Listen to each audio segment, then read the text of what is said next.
করুন। কোরআন পড়বো তো ইনশাআল্লাহ, আল্লাহ কবুল করুন। জোরে বলুন আমিন। সম্মানিত ভাইয়েরা আমার, আমার আল্লাহ রাব্বুল আলামিন বলেন তাবারাকাল্লাযী বিয়াদিহিল মুলকু ওয়া হুয়া আলা কুল্লি শাইইন কাদির।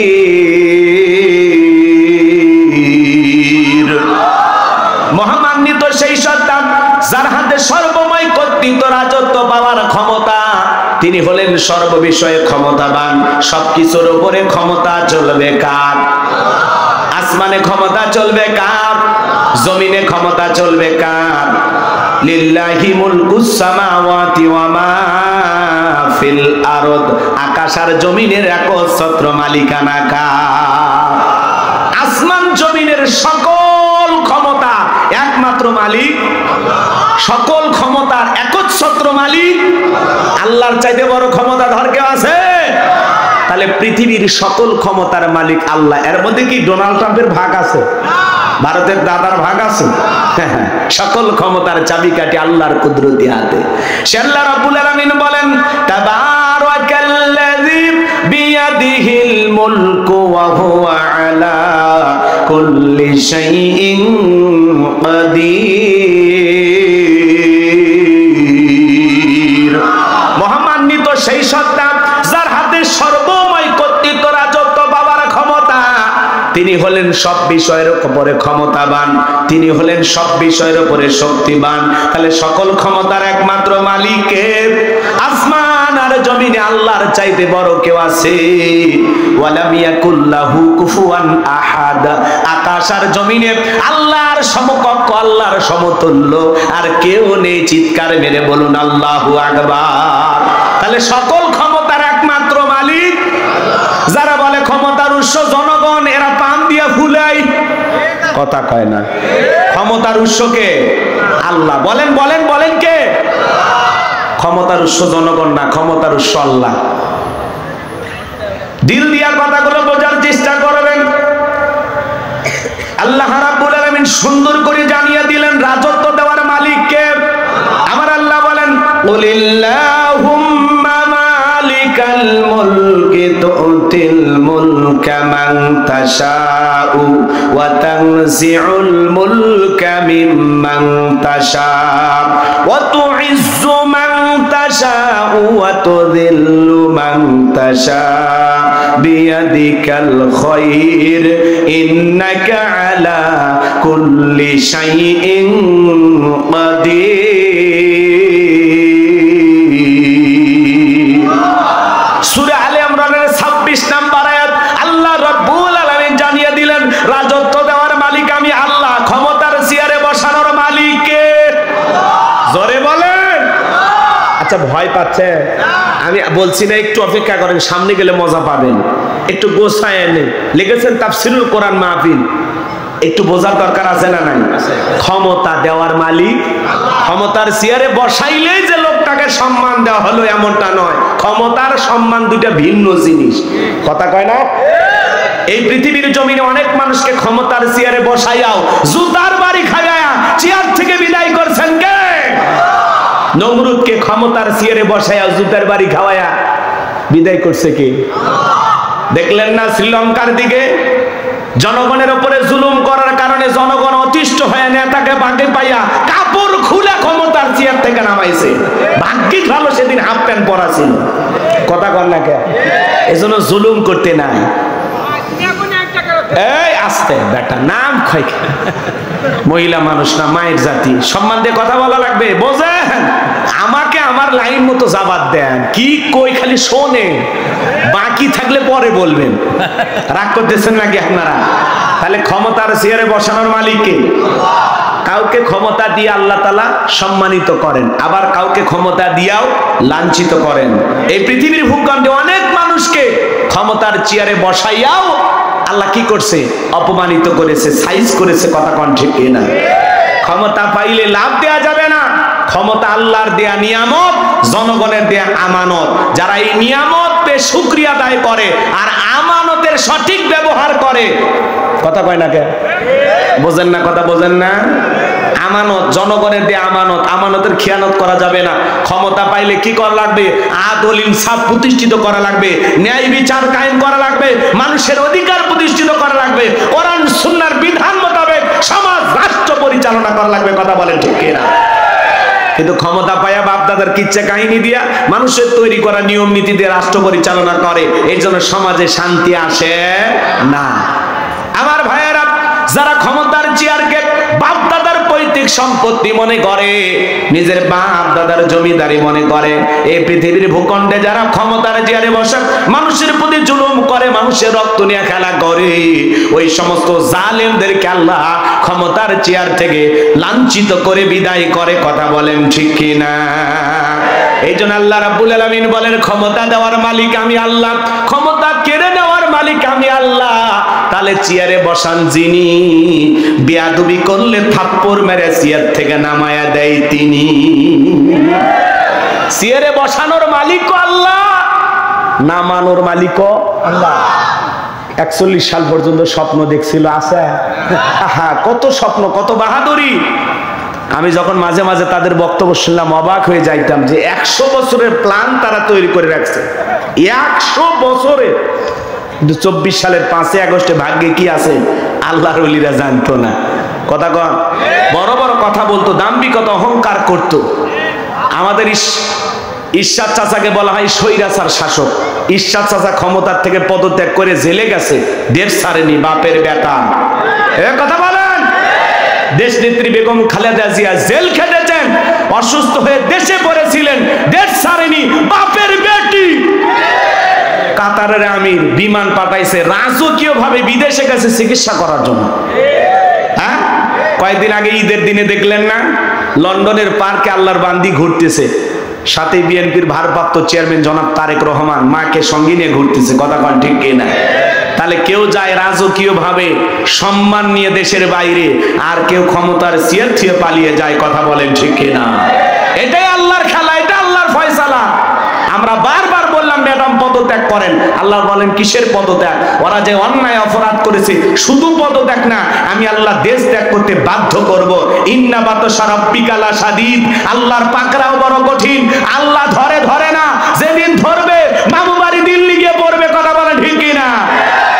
আছে নাই, চলে গেছে। যাই হোক, মুরব্বী মনে করে দিয়েছে, এই জন্য মনের দুঃখটা ঝাড়লাম। কি কষ্ট হচ্ছে নাকি আপনাদের? আবার মাঝে মাঝে ওনার কল রেকর্ড ফাঁস হয়, বলে আমি দেশের খুব কাছে আছি, চট করে ঢুকবো। তো ঢুকবেনই তো বের হলেন কেন? আর যাওয়ার আগে বলে যাননি, আসার আগে কোনো তাল বাহানা করবেন না। যেদিন মনে চায়, যেদিকটা মনে চায় আপনি আসেন। এই দেশ আপনার বাবার, এই দেশ আপনার স্বামীর, আপনি আসেন, আপনি আসেন। এ কথা কয় না কেন? আমরাও, আমাদের ভিতরে মায়া দয়া আছে। মেয়ে মানুষ কতদিন বাইরে থাকবেন, না জানি কি খান, কি করতেছেন, আমাদের টেনশন হয় না? কতদিন পাগলিটা ঘর ছাড়া। কথা কন ঠিক কিনা? আসেন, আসতে চাই, আসার দরকার আছে না নাই? ববু আইবা, তুমি আইবা গো, সেই দিন আইসা বুবু ক্ষমতা পাইবা না।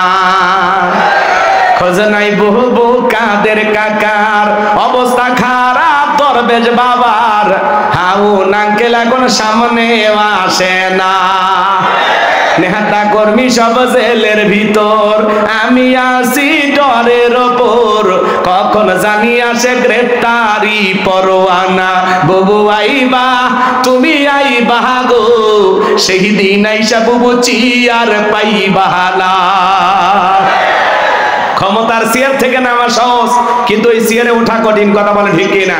আর আমরা আগামীতে সিদ্ধান্ত নেবার, যাই হোক, কোন নারীকে দেশের প্রধানমন্ত্রী বানাবো না। যেই দলেরই হোক, পুরুষ প্রধানমন্ত্রী চাই, পুরুষ হবে আমাদের নেতা। কারা কারা রাজি হাত তুলে দেখান। লিল্লাহে তাকবীর, লিল্লাহে তাকবীর। নারীদের দেখার দিন শেষ, আগামীতে পুরুষের বাংলাদেশ। মেয়ে মানুষের রাগ বেশি, জেদ বেশি, অভিমান বেশি। দেখেন না, বাড়িতে স্বামীর সাথে ঝগড়া লাগে, হাড়ি পাতিল ভেঙে ফেলে দেয়, স্বামী তুলে আছাড় মারে, রাগ করে সংসার থেকে বাপের বাড়ি চলে যায়, রাগ করে একটা দেশ থেকে পালিয়ে গেছে। রাগ গেছে কোথায় বুঝতে পারতেছেন? পুরুষ দরকার। এই যে ডক্টর ইউনূস সাহেব আমাদের প্রধান উপদেষ্টা বর্তমান, দেখলেন না ব্যাংককে, আহা মোদির পাশেই, কথা কয় টাকা মোদির পাশেই বসে আছে, মোদির পেছনে সিকিউরিটি আছে, নিরাপত্তা কর্মী আছে, আর ডক্টর ইউনূস সাহেব একাই 100 একাই চেয়ারে বসে আছে। মোদি সাহেব যখন ডক্টর ইউনূস সাহেব ভিতরে প্রবেশ করেছেন যেখানে তাদের বৈঠক হবে, এই ভরা মজলিসে সমস্ত মানুষ ডক্টর ইউনূসকে সম্মান প্রদর্শন করে নরেন্দ্র মোদী সহ সবাই দাঁড়িয়ে গেছে। আল্লাহু আকবার বলেন। কি মানুষ, নোবেল বিজয়ী ডক্টর ইউনূস। আমরা যখন কিছু প্রশংসা করি অনেকে বলে হুজুর আপনারা তো সুদের ওয়াজ ভুলে গেছেন। হ্যাঁ, ভালোকে ভালো বলতে হবে, কথা বলেন ঠিক কিনা? আমার বাপও যদি সুদ খায় ওইটা হারাম, আমি গোলাম রব্বানী খাইলেও হারাম, ডক্টর ইউনূসও যদি খায় ওইটাও হারাম। এই কথা কন না কেন? আমরা কি সুদের ওয়াজ ভুলে গেছি? অবশ্যই ওয়াজ করি, কিন্তু ডক্টর ইউনূস সাহেব বর্তমানে যা করতেছে এটা বাংলাদেশের মানুষের জন্য খুবই কল্যাণকর, কথা বলেন ঠিক কিনা? পুরো পৃথিবীর মানুষ ডক্টর ইউনূসকে সম্মান করে। ব্যাংককে তিনি যখন প্রথম পৌঁছে গেছেন ফুলের মালা দিয়ে তাকে শুভেচ্ছা জানানো হয়েছে। চীন সফরে দেখেছেন লাল কালিজার শুভেচ্ছা দিয়া তাকে গ্রহণ করা হয়েছে, কথা বলেন ঠিক কিনা? কিভাবে সম্মান, পুরো পৃথিবী সম্মান দিচ্ছে, পুরো পৃথিবী। ডক্টর ইউনূসের কারণে বাংলাদেশ অনেকটা এগিয়ে যাচ্ছে, আলহামদুলিল্লাহ বলেন।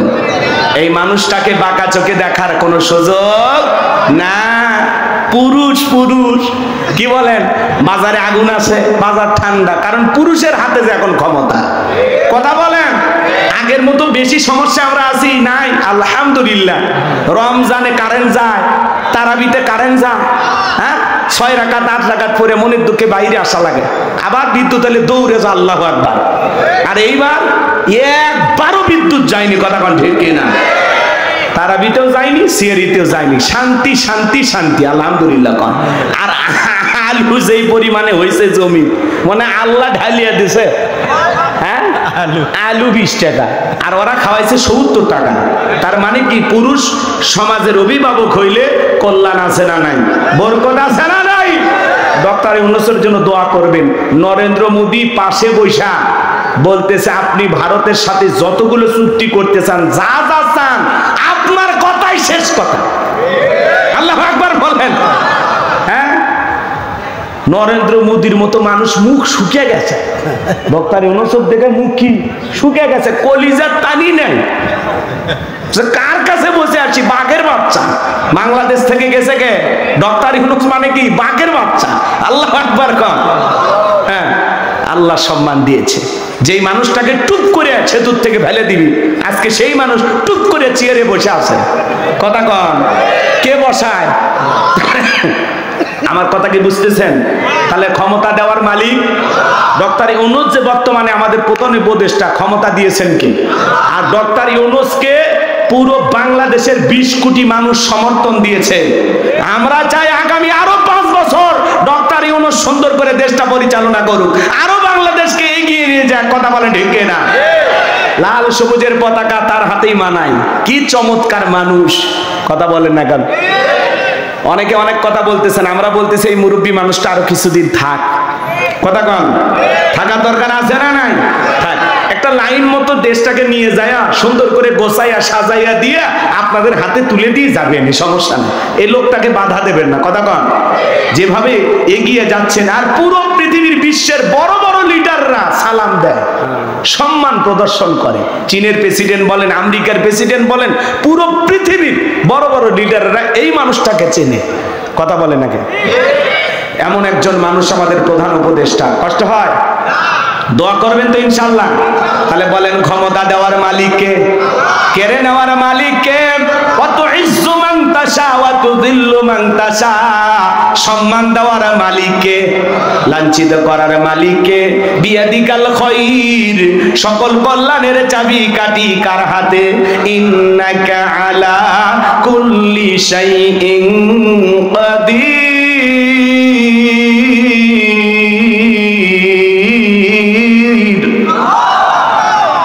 সকল ক্ষমতার একমাত্র মালিক তিনি হলেন সব বিষয়ের উপর ক্ষমতাবান। সকল শক্তি কার হাতে? জোরে বলেন, কষ্ট হয়। সকল কিছুর উপরে তিনি ক্ষমতাবান। দিল দিয়া কথাগুলো বোঝার চেষ্টা করবেন। পুরো পৃথিবীর ক্ষমতা আল্লাহ তাআলা চারজন মানুষকে দিয়েছিলেন। পুরো পৃথিবীর ক্ষমতা দূরের কথা, ছোটখাটো পাতি নেতার গরম এলাকায় থাকা যায় না। কথা বলেন না কেন? পাতি নেতা মানে বোঝেন না? কয় আমারে চিনিস, আমি অমুক দলের অমুক লিডার, তার আপন খালাতো মেয়ে তার ছোট মেয়ে বিয়ে করেছি। কি হাইব্রিড পরিচয় আছে না নাই? এ বাজান গো, আমার বিশ্ব নবীর জামানায় এরকম একটা পাতি নেতা ছিল, যারা ছিল গোত্রীয় লিডার, দলপতি, মুরল, মন্ডল, মাতাব্বর বলা হয়। এরকম একটা গোত্রীয় লিডার, এর নাম ছিল মহাবীর আমর। বিশ্ব নবী যখন হিজরত করে মদিনায় চলে গেছেন, নবী আমার মক্কার কাফেরদেরকে নিয়ে কোনো মাথা ব্যথা নাই। কিন্তু এই মক্কার মহাবীর আমর প্রতিমার সামনে দাঁড়ায়া, লাথুজ্জা দেবদেবী, সরস্বতী, রাধা কৃষ্ণ, ভগবতী প্রতিমাগুলোর সামনে দাঁড়ায় বলতেছে, যতক্ষণ আব্দুল্লাহর বেটা মুহাম্মদ সাল্লাল্লাহু আলাইহি সাল্লামের দেহ থেকে কাল্লা না ফেলাইতে পারবো, ততক্ষণ পর্যন্ত আমি এক ফোঁটা পানিও পান করব না। জোরে কোন নাউজুবিল্লাহ। আমার নবীর কাল্লা কেন ফালাইতে চায়? আমার নবীকে আর পাকা ধানে মই দিয়েছে না। কথা বলেন ভাই, একটা আওয়াজ দেবেন, আমি করব আওয়াজ, আপনারা দেবেন আওয়াজ, জবাব দিবেন ঠিক ঠিক। আলোচনা হবে কমপ্লিট, শ্রোতাদের স্পিরিটে বারে বক্তার হিট, আলোচনা হবে জায়গা মতো ফিট। আগে বলতাম কিছু আছে প্যান্ডেলে, কিছু আছে অ্যাঙ্গেলে, এখন আর অ্যাঙ্গেলে না, যা বলবো সব ডাইরেক্ট। অ্যাঙ্গেলে বলার দিন শেষ, ডাইরেক্ট বলার বাংলাদেশ। কথা বলে ঠিক না? আর ওয়াদা দিয়েছে, একটু অপেক্ষা করেন, 12:30 বাজতে মাজা সোজা করবেন। এর আগে উঠলে কিন্তু ওয়াদা ভঙ্গ করলে কি হয়? হ্যাঁ, আমার বিশ্বাস নওগাঁর মাটিতে কোনো মুনাফিকের জায়গা নাই। কথা কন, একটু লাইন মতো বুঝতে যাই, ভালো লাগবে ইনশাআল্লাহ। সম্মানিত ভাইরা আমার, দিল দিয়া কথাগুলো বোঝার চেষ্টা করবেন। নবী কি আর পাকা দানে মই দিয়েছেন না? নবী কি আর বাড়িতে চুরি করতে গেছেন না? নবীর কি কোনো অপরাধ আছে না? বিশ্ব নবীর কোনো অপরাধ নাই। নবী কালেমার দাওয়াতে ইসলামের প্রচার প্রসার করে, কাফের ভাই এটাই সহ্য করে না। ওরা বলে নবী এক আল্লাহর দাওয়াতে আমরা 33 কোটি দেবতা মানি, তাই শান্তি খুঁজে পাই না। এক আল্লাহকে মানলে সব সমস্যার সমাধান, এটা তারা বিশ্বাস করতে পারত না। এই জন্য মক্কার মহাবীর আমর নবীর মাথা নেওয়ার ঘোষণা করে দলবল নিয়ে যখন মদিনার পথে রওনা করলেন, আল্লাহ তাআলা এই খবরটা বিশ্ব নবীর কানে পৌঁছায় দিলেন। নবী গো, মক্কার মহাবীর আমর আপনার মাথা নেওয়ার ঘোষণা করে রওনা করেছেন। নবী আমার টেনশনে পড়ে গেলেন, কি করা যায়? সাহাবায়ে ইকরামকে ডেকে বলেন, আমার সাহাবীরা, মক্কার মহাবীর আমর মাথা নেওয়ার ঘোষণা করে রওনা করেছে, তোমরাই বলো কি করা যায়? হযরত উসমান রাদিয়াল্লাহু তাআলা আনহু, নরম সাহাবী, ডেকে বলেন, নবী আল্লাহ তাআলার কাছে আপনি দোয়া করেন, আপনি আল্লাহর এত বড় পয়গাম্বার, দোয়া করেন, অবশ্যই আল্লাহ দোয়া কবুল করবেন। নবী আমার হাত তুলে দোয়া করা শুরু করে দিলেন। আল্লাহ ওই মক্কার মহাবীর আমর আমার কাছে পৌঁছার আগে ওর হাত পা প্যারালাইজ করে দেন। নবী দোয়া করতে দেরি, আসমান থেকে আল্লাহ তাআলা জিবরাইলকে পাঠাইতে দেরি করলেন না। আমার আল্লাহ ডেকে বলে, জিবরাইল আর করিস না দেরি, আমার বন্ধু নবী মুহাম্মদকে জানায় দাও তাড়াতাড়ি। আমি আল্লাহ পাক শুধু দুই হাত দোয়া করার জন্য দেই নাই, মাঝে মাঝে জালিম আর বেঈমানদেরকে সাইজ করার জন্য ওই দুই হাতে লাঠিও তুলে নেওয়া লাগবে। বলুন আল্লাহু আকবার। সব জায়গায় কি দোয়া দিয়ে কাজ হয়? জিবরাইল এসে বলে, নবী দোয়া কবুল হবে না, আপনি হাত নামান। বিশ্ব নবী তখন হাত মুখে না লাগাইয়া হাঁটুর উপর রেখে দিলেন। আমরা অনেকে দোয়া করি, অনেকে মুনাজাত করে, এরকম দড়ি পাকায়। আগেকার দাদা নানা যারা আছে ওরা ভালো করে বুঝছে পাটের দড়ি কেমনে পাকাইতো। কথা কর না কে, এরকম দড়ি পাকাইতো না চাচা? আবার দেখবেন অনেকে মুনাজাত করে আর পেশার মাপে, আছে না নাই? অনেকে আবার চুপচাপ এইভাবে হাত ধরে থাকে, অনেকে হাতই তোলে না। যখন হুজুর বলে আমিন তখন বলে আমিন। কথা কয় না কেন? আছে না নাই? চালাক চালাক মুসল্লি। আচ্ছা আপনারা বলেন, সব জায়গায় কি দোয়া দিয়ে কাজ হয়? এই গ্রামের নাম কি? গোবিন্দপুর। গোবিন্দপুর। মনে করেন এই গ্রামে, উদাহরণ দিচ্ছি কথা বোঝানোর জন্য, আবার ভুল বুঝবেন না, নাকি অন্য গ্রামের নাম বলবো? না না না, গোবিন্দপুর বললে রাগ করবেন না তো? আচ্ছা, মনে করেন এই গ্রামে প্রতিদিন চুরি হইতেছে, গরু ছাগল চুরি হয়, টাকা পয়সা চুরি হয়, গহনা গাড়ি চুরি হয়, এমনকি সুন্দরী বউটা পর্যন্ত চুরি হয়। চোরের অত্যাচার এই গ্রামে থাকা যায় না। একজন 5 কেজি জিলাপি নিয়ে এসে মান্দা বাজার থেকে নিয়ে এসে বলে, হুজুর একটু দোয়া করেন। হুজুর এশার নামাজ পড়ে হাত তুলে দোয়া করে বলতেছে, আল্লাহ চোরের হাত থেকে গ্রামবাসীকে হেফাজত করো। জিলাপির গন্ধ পায়া চোর হাত তুলে বলে আমিন আমিন আমিন। কথা কয় না কে? চোর কি বাই গ্রামে থাকে না? ওই গ্রামের 2-1 থাকা লাগে। তাছাড়া কার বাড়িতে টাকা আছে, কোন বাড়িতে কি আছে, এই তথ্যটা দিল কে? কথা কন। রাগ করবেন না ভাইয়েরা আমার, দিল দিয়া কথাগুলো বোঝার চেষ্টা করবেন। ওই জায়গায় হুজুর হাত তুলে আমিন কইয়া জিলেপি বাটে না দিয়ে হুজুর যদি বলতো, এ গোবিন্দপুরের যুবকেরা, এই গ্রামে ঢোকার 4টা রাস্তা আছে, 4 রাস্তার মোড়ে মোড়ে মাগরিব থেকে ফজর পর্যন্ত বাংলার লাঠি নিয়ে 4 জন করে যুবক দাঁড়ায় থাকবা, চোরকে দেখা মাত্র লাঠি দেয় এমন পিটান পিটাইবা যাতে 6 মাসে মাজা সোজা না করতে পারে। মাঝে মাঝে বাংলাদেশে ডাকাত ধরা পড়তেছে আর জনগণ আচ্ছা তারে গণপিটনি দিচ্ছে। সাবধান বাবা, চুরি করতে যাস না, অবস্থা কিন্তু ভালো না। এখন যেহেতু প্রধানমন্ত্রী নাই, পুলিশের ভাইয়েরাও খুব বেশি চুপচাপ আছে, অতএব বাবা চুরি চামারি এখন করিস না, পরে প্রধানমন্ত্রী হলে চুরি করতে চাইছে নাকি? হাইরে সাহস! এই যে কয়েকদিন আগে 8টা না 9টা ডাকাতক ধরে কি পিটন দিয়েছে রে ভাই, প্যান্ট ট্যান্ট সব খুলে ফেলে দিয়েছে। খালি ওই জায়গাটা যান একটু দেখা না যায়, খালি ওই জায়গাটা মিচ্ছে না কাপড় রাখছে, আর বাকি সব কাপড় ছিন্ন বিচ্ছিন্ন করে ফেলে দিয়েছে। কথা কন ঠিক কিনা? আর ওর ঠোঁট না মানে যা আছে জিভে লোড়াবার বাড়িচ্ছে না, রক্ত দিয়ে পুরো শরীর মেখে গেছে। মানুষ কিন্তু আইন নিজের হাতে তুলে নেওয়া ঠিক না, কিন্তু চোর ডাকাত দেখলে মাথা ঠিক থাকে না। কেরে চুরি করবো কেরে? এখন দেশে আমরাই সরকার, হ্যাঁ আমরাই নিরাপত্তা দেবো, চুরি করবে চাইছে মাশাআল্লাহ। কথা কন নাকি আপনারা? কারণ চোরের দেখতেছেন না প্রত্যেক দিন মাঝে মাঝে রাস্তাঘাটে বাস ডাকাতি, সিএনজি ডাকাতি, এ হয়েছে সে হয়েছে। এই ডাকাত আলো থেকে আমরা বুঝি না। আগে দল করতো, টাকা কামাইতো, এখন দলও নাই টাকাও নাই, ওরাই চুরি করতেছে। কি করবি, টাকা যে নাই, বুঝি তো আমরা। অতএব বাবা, হাত পা যদি রক্ষা করবে চাস, ভালো যদি থাকবে চাস, শরীরে রক্ত যদি না ঝরাবার চাস, চুরি ডাকাতি বন্ধ করে তওবা কর, সিল্লাত যা দোয়া কর। আল্লাহ ডাকাতদের হেদায়েত দান করুক। জোরে কোনে আমিন। কষ্ট পাচ্ছেন? রাগ করেন নাকি আপনারা? ভাইয়েরা আমার, মন খারাপ করবেন না। আমি গুনাহগার যে কথা বলতে চাচ্ছিলাম, দিল দিয়ে কথাগুলো বোঝার চেষ্টা করবেন। যদি বাংলাদেশে চুরি দুর্নীতি বন্ধ করতে চান, লাগবে কার আইন? হুজুরের দোয়া দিয়ে কি চুরি বন্ধ হবে? আমি হাত তুলে দোয়া করলাম, আল্লাহ বাংলাদেশের সমস্ত চুরি ডাকাতি বন্ধ করে দাও। জোরে কোন আমিন। কালকে পেপারে দেখবেন সব চুরি বন্ধ হয়েছে। হবে হবে হবে না। এই দেশে যদি চুরি বন্ধ করতে চান, লাগবে কার আইন? আজ থেকে 1500 বছর আগে আল্লাহ আইন দিয়েছেন, ওয়াসারিকু ওয়াসারিকাতু ফাকতাউ আইদিয়াহুমা জাযাআম বিমা কাসাবা নাকালাম মিনাল্লাহ। সূরা মায়দার 38 নম্বর আয়াতে আল্লাহ তাআলা আইন দিয়েছেন, চোর পুরুষ হোক আর নারী হোক, আল্লাহর বিধান, আল্লাহর ফয়সালা।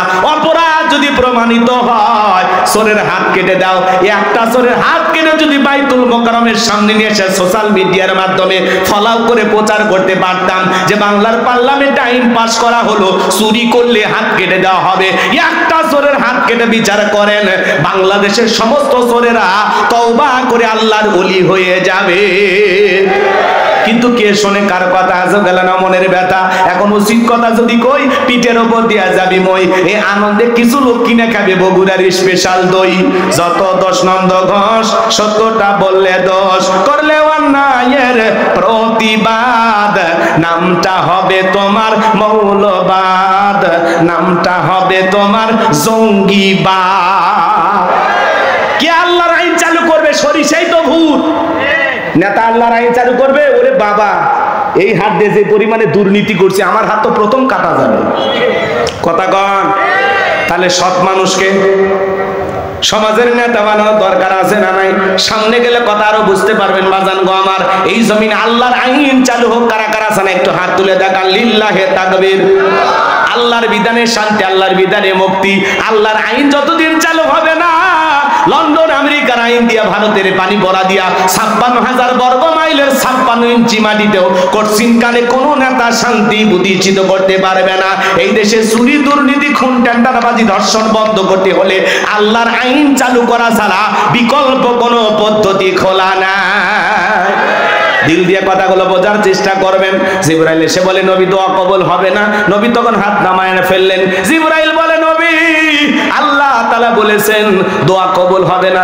নবী আমার টেনশনে পড়ে গেলেন, ভাই জিবরাইল কি করা যায়? জিবরাইল বলে, নবী গো, সাহাবায়ে কেরামদের মধ্যে ঘোষণা করেন আপনার সাহাবীদের মধ্যে এমন কেউ কি আছে যে মক্কার মহাবীর আমরের মোকাবেলা করবে? নবী তখন ডেকে বলেন, আমার সাহাবীরা, তোমাদের মধ্যে এমন কেউ কি আছো যে মক্কার মহাবীর আমরের মোকাবেলা করবা? আল্লাহ দোয়া কবুল করে নাই, সরাসরি মোকাবেলা করতে কেউ কি রাজি আছো? নবীর কোন সাহাবী দাঁড়ায় না, হযরত আলী দাঁড়িয়ে গেলেন। বলুন আল্লাহু আকবার। নবী আমার ডেকে বলে, আলী তুমি ছোট মানুষ না বুঝে কেন দাঁড়াইছো? তুমি কি জানো ওই মক্কার মহাবীর আমর একবেলা খাবার খায় 21 কেজি 3.5 মণ ওজনের তরবারে যুদ্ধ করে, এত বড় বীরের সামনে তুমি কেমনে যাবে? তুমি বসে পারো। দ্বিতীয়বার বললেন, হযরত আলী দাঁড়িয়ে গেছেন। নবী যখন তৃতীয়বার বললেন, ও আমার সাহাবীরা কেউ কি আছো আমরের মোকাবেলা করবা? আবারও হযরত আলী দাঁড়িয়ে গেছেন। নবী তখন দুইটা হাত বাড়া বলে, আলী রে আলী, আয় আয় আমার বুকের ভিতরে আয়। নবী হযরত আলীকে বুকের সঙ্গে জড়ায় নিলেন আর দেখে বলে, আলী তোর জানি কি মায়া দয়া নাই? এত বড় বীরের সামনে যাইতে চাস, তোর মনে কি মায়া দয়া নাই? নিজের জীবনের প্রতি কি মায়া দয়া নাই? হযরত আলী ডেকে বলে, নবী গো, আপনি শুধু আমাকে দোয়া করে দেন, আমার ভিতরের ঈমান বলতেছে ওই মক্কার মহাবীর আমর আপনার চেহারা দেখার আগে ওরে আমি জমিন থেকে বিদায় করে দেব। বলুন আল্লাহু আকবার। ঈমানের একটা পাওয়ার থাকা দরকার, আছে না নাই? নবী আমার ডেকে বলে, আলী খালি হাতে দোয়া করলে হবে না, ওসমান তোমার বাড়িতে কি তরবারি আছে? হযরত ওসমান রাদিয়াল্লাহু তাআলা বলেন, নবী গো, আমার বাড়িতে একটা তরবারি আছে 27 ইঞ্চি লম্বা। নবী আমার ডেকে বলে, যাও তরবারি টেনে আসো। এখন তো তরবারি কথা শুনলেই বলবে জঙ্গি, কথা কন না কে? বাংলাদেশে 16 বছর জঙ্গির নাটক দেখছেন, আরে কয়েক মাসে কোন জঙ্গির সন্ধান পাওয়া গেছে? তার মানে জঙ্গি বাংলাদেশে নাই।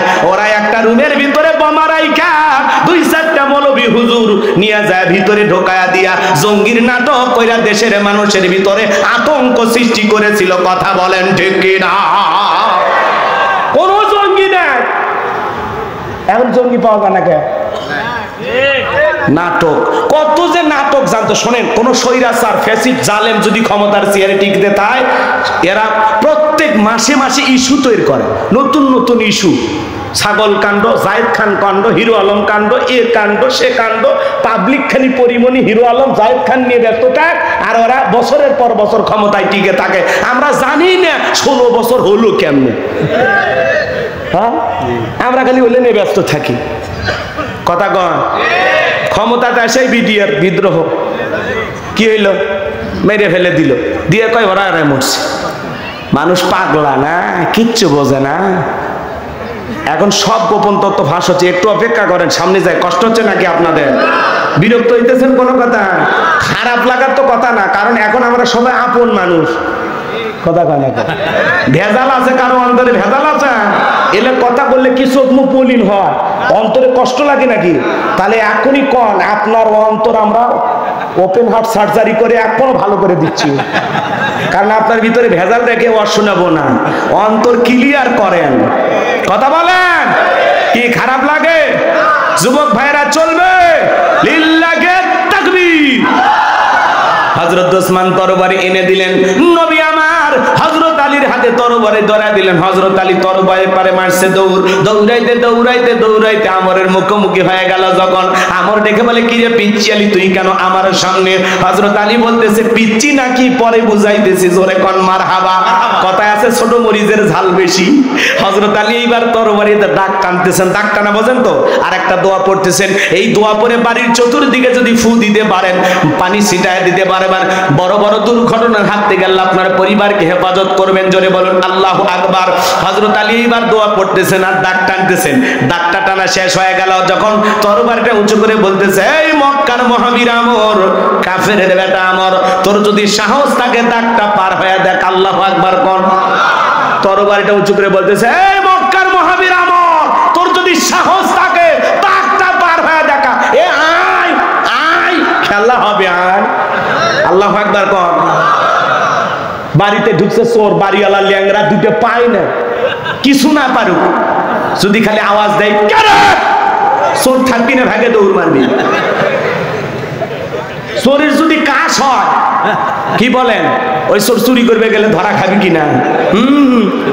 রাগ করতেছেন আপনারা, বিরক্ত না? এদিক শোনেন ভাইরা আমার, হযরত আলী খালি বলতেছে দাগটা পার হয়ে দেখায়।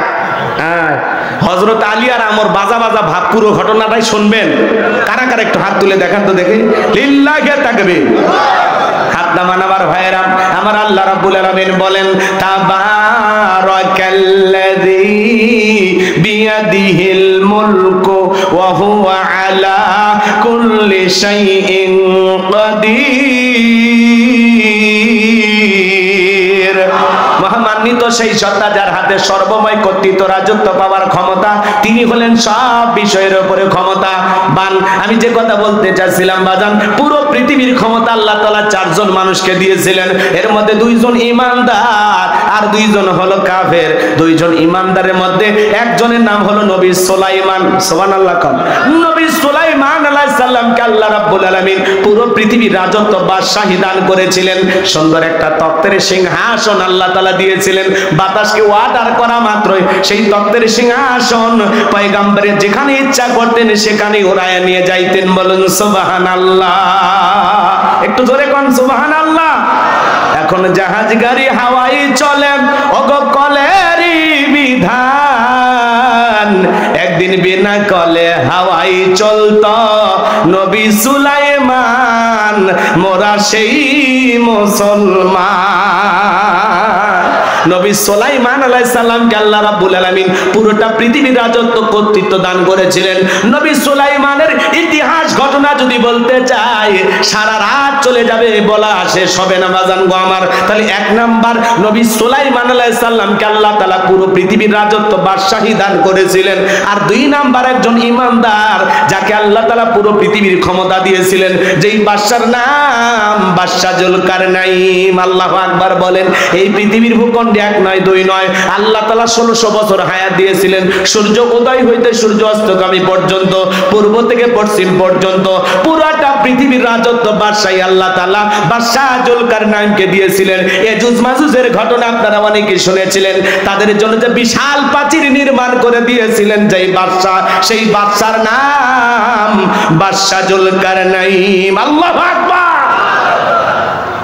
তার ঐতিহাসিক কিছু সফর আছে যেগুলো নিয়ে আলোচনা করলে সারা রাত চলে যাবে, আলোচনা শেষ হবে না। ওই দিকে যাওয়ার কোনো সুযোগ নেই। আমার একটা টার্গেট আছে, ওই জায়গায় যেতে হবে। দিল দিয়ে কথাগুলো বোঝার চেষ্টা করবেন। এক নাম্বার নবী সুলাইমান আলাইহিস সালামকে আল্লাহ তাআলা পুরো পৃথিবীর রাজত্ব বাদশাহী দান করেছিলেন। আর দুই নাম্বার হলো কিনা বাদশা জুলকারনাইনকে আল্লাহ তাআলা পুরো পৃথিবীর রাজত্ব বাদশাহী দান করেছিলেন। আর দুইজন কাফিরকে আল্লাহ তাআলা পুরো পৃথিবীর রাজত্ব বাদশাহী দান করেছিলেন। এদের মধ্যে একজনের নাম জালেম বাদশা বখতেনাসর। কি নাম? বাদশা বখতেনাসরকে আল্লাহ তাআলা পুরো পৃথিবীর রাজত্ব বাদশাহী দান করেছিলেন। ওই জামানে আল্লাহ তাআলা তার একজন নবীকে পাঠিয়েছিলেন, যেই নবীর নাম হলো দানিয়াল। আল্লাহর নবী দানিয়াল আলাইহিস সালাম তার কওমের মানুষকে, বনি ইসরাঈলের উম্মতদেরকে ডেকে বলেন, ইয়া বানি ইসরাঈল আযকুরু নি'মাতি আল্লাতী আন'আমতু আলাইকুম ওয়া আন্নী ফাদ্দালতুকুম আলাল আলামিন।